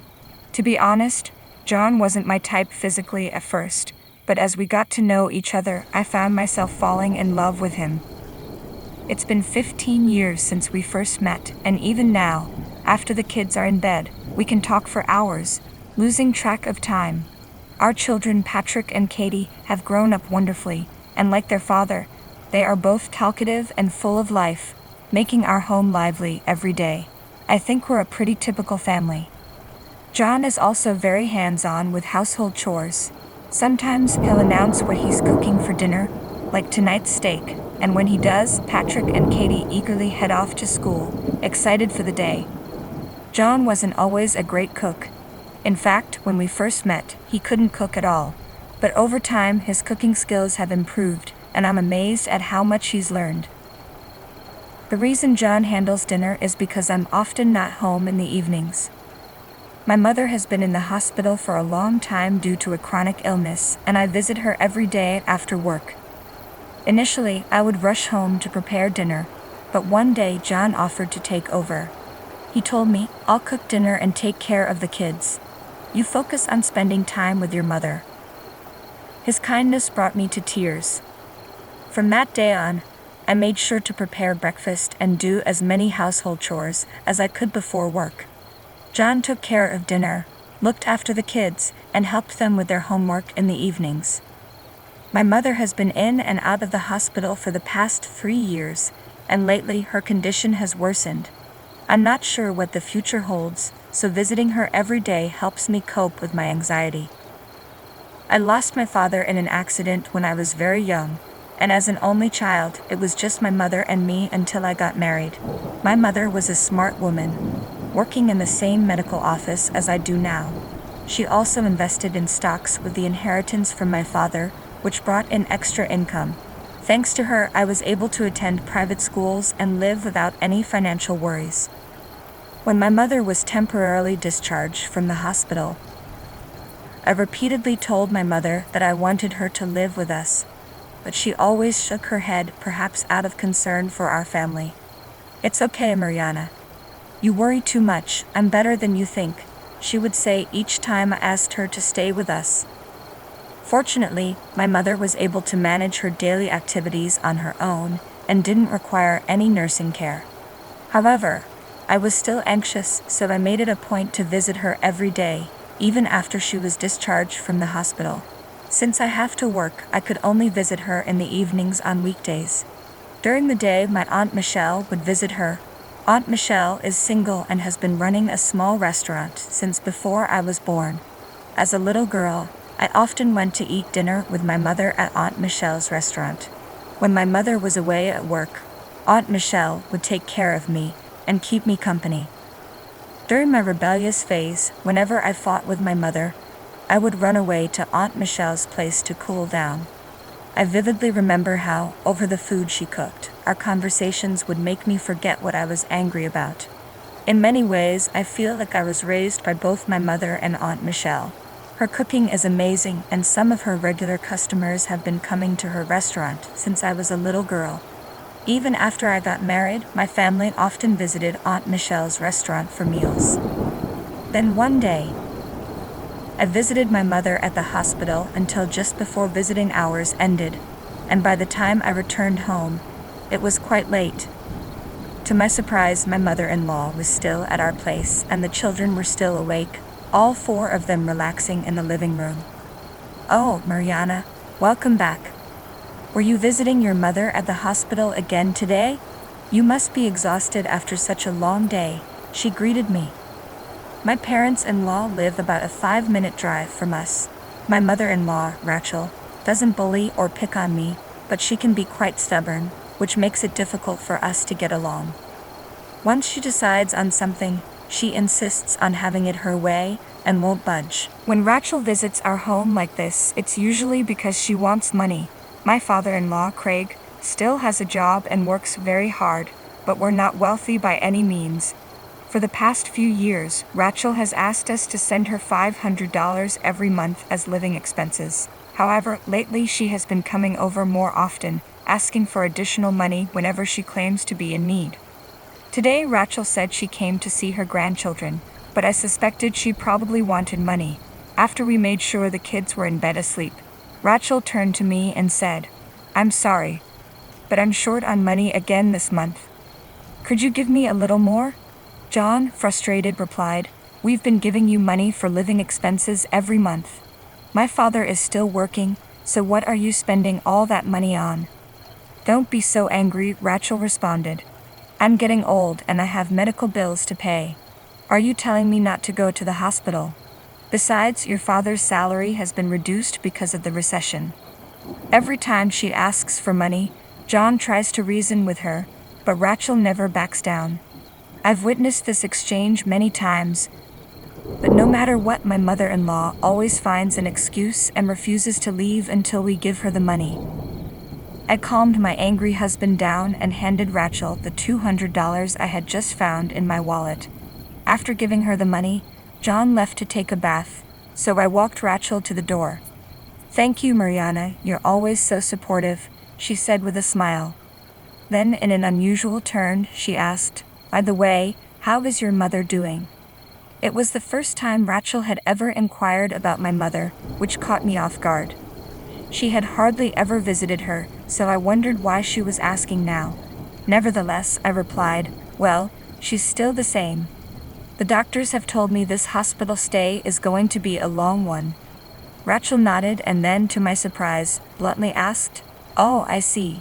What will happen to your inheritance?" I was taken aback by her sudden question, so I responded, "What inheritance? What do you mean?" Rachel continued, "I was just wondering if you've already had those conversations with your mother. I believe she has a sister, right? You should talk to your mother about this matter now, before it's too late. After all, you wouldn't want to have any trouble with your aunt about the inheritance when the time comes, would you?" Her words made me angry and irritated, so I replied firmly, "Don't worry. My aunt and I don't have that kind of relationship. There won't be any trouble." A few weeks later, John, who had taken the children to his parents' house for the holiday, came home in a panic. "Mariana, my mother bought a mansion near your workplace." "A mansion near my work? But that place is still under construction," I said, confused. Since we lived in the countryside, the mansion was quite conspicuous. Whenever we passed by the construction site, John and I would often wonder who would live in such a grand place. "What? Where did she get that kind of money?" I asked, completely baffled. Asked him in surprise. Where would she get that kind of money? John shook his head, clearly puzzled.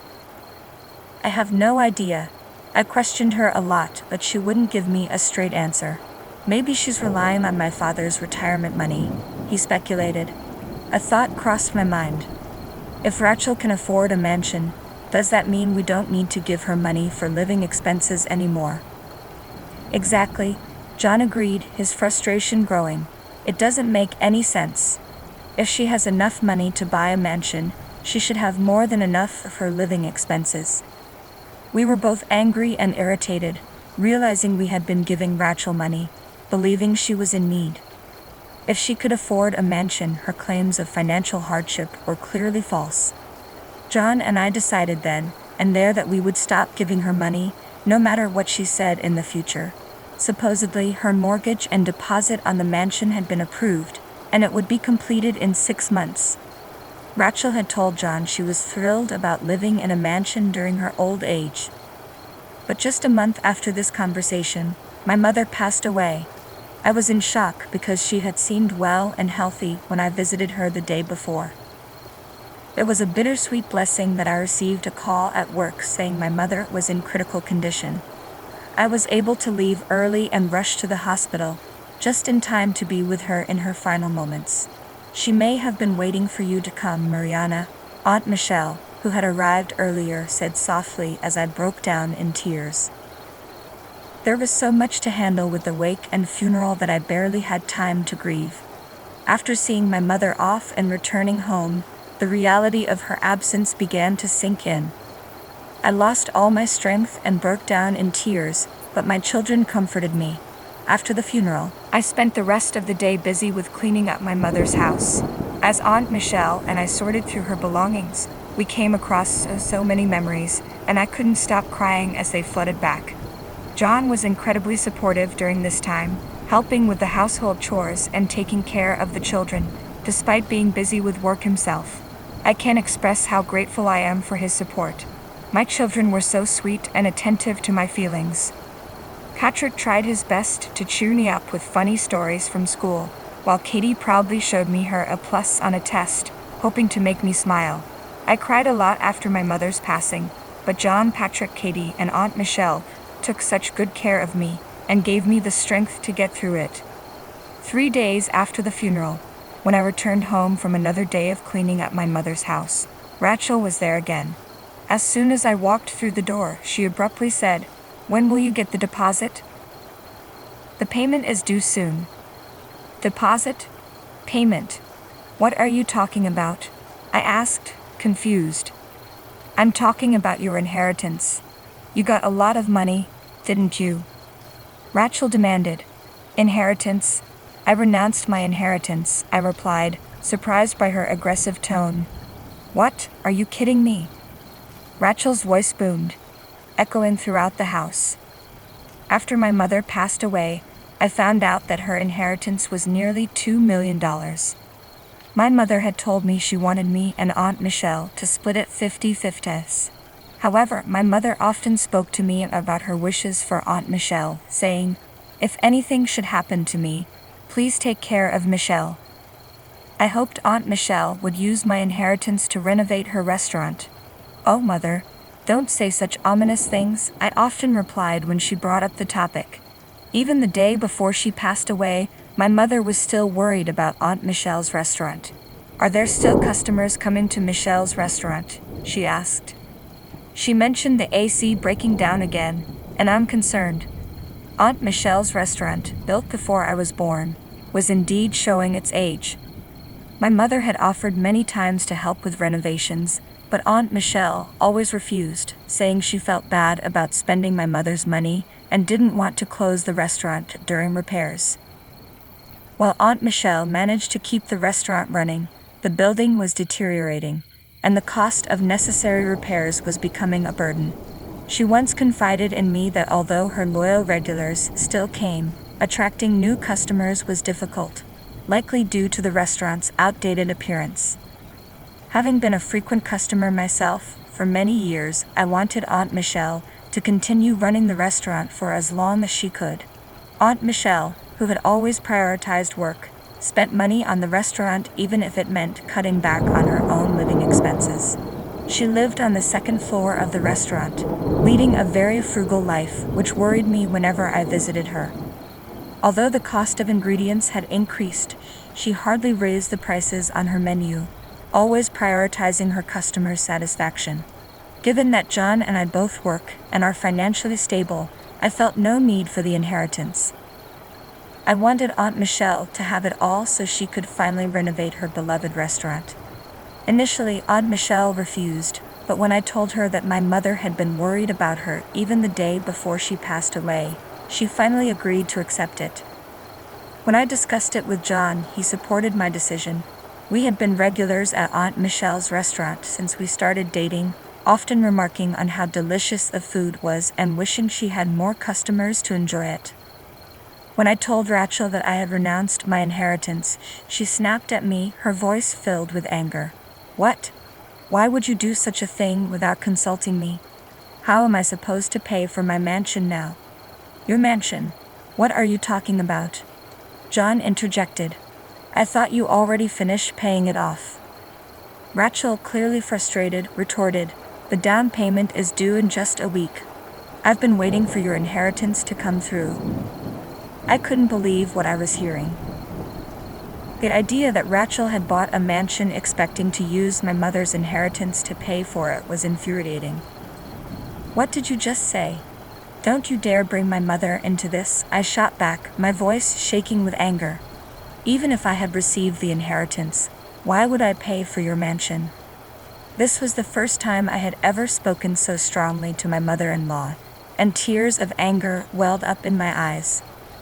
Of course you should pay for my mansion. I'm your mother. Rachel yelled. You were so eager to get your mother's inheritance that you neglected your own family just to visit her. Her words were like a slap in the face. How could you say such a horrible thing? I never wanted anything like that. My mother didn't want it either. Please, just leave. I had only ever been concerned about my mother's well-being. I never once discussed inheritance with her. All I wanted was for her to live as long as possible. Thought that Rachel could claim any right to my mother's legacy was beyond infuriating. Mom, that's just plain rude, John said, his tone firm. Mariana never had any such idea in her head. And what did you do for her mother? You barely even visited her. I'm really disappointed in you. Please go home. We won't be supporting your living expenses anymore. Rachel's face twisted in anger as she spat out, You two are terrible children. I'm leaving. She stormed out of the house, slamming the door behind her. After she left, John turned to me, his expression filled with regret. I'm so sorry about my mother. I had no idea what she was thinking. You don't have to worry about her, John said, apologizing as he spoke. Later, John explained that because of Rachel's age, she had agreed to a shorter mortgage term, which required a higher down payment. From that day on, Rachel called John daily, trying to get him to lend her money, but he stood firm and refused. As Rachel's demands became more persistent, John decided to talk to his father, Jeff, about the situation. When he did, both Jeff and Rachel came to our house to apologize. Jeff was completely in the dark about what had been happening. He knew they were planning to buy the mansion, but he thought they were going to use their savings.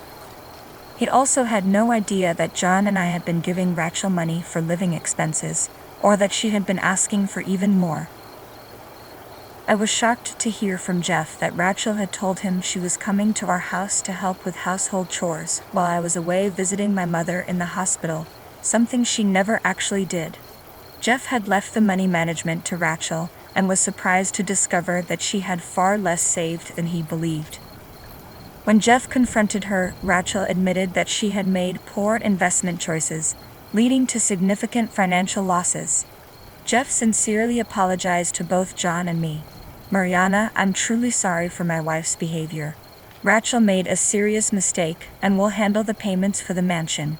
Please forget about it. I'll also make sure she repays the money you both gave her, even if it takes some time, Jeff said. Turning to Rachel, Rachel, you need to apologize too. I'm sorry, Rachel mumbled, her voice small, lacking the forcefulness she'd shown before. It's all right if you're sincere, I replied, watching my mother-in-law shrink before my eyes. Despite the difficult situation, I felt a sense of relief. In the end, Rachel didn't have the money for the mansion's down payment. When she tried to secure a new loan, it was denied. Since Rachel had already given notice to move out of their current house and had nowhere to go, she and Jeff decided to downsize to a smaller apartment with lower rent. Rachel, who had never worked before, started working part-time to repay us.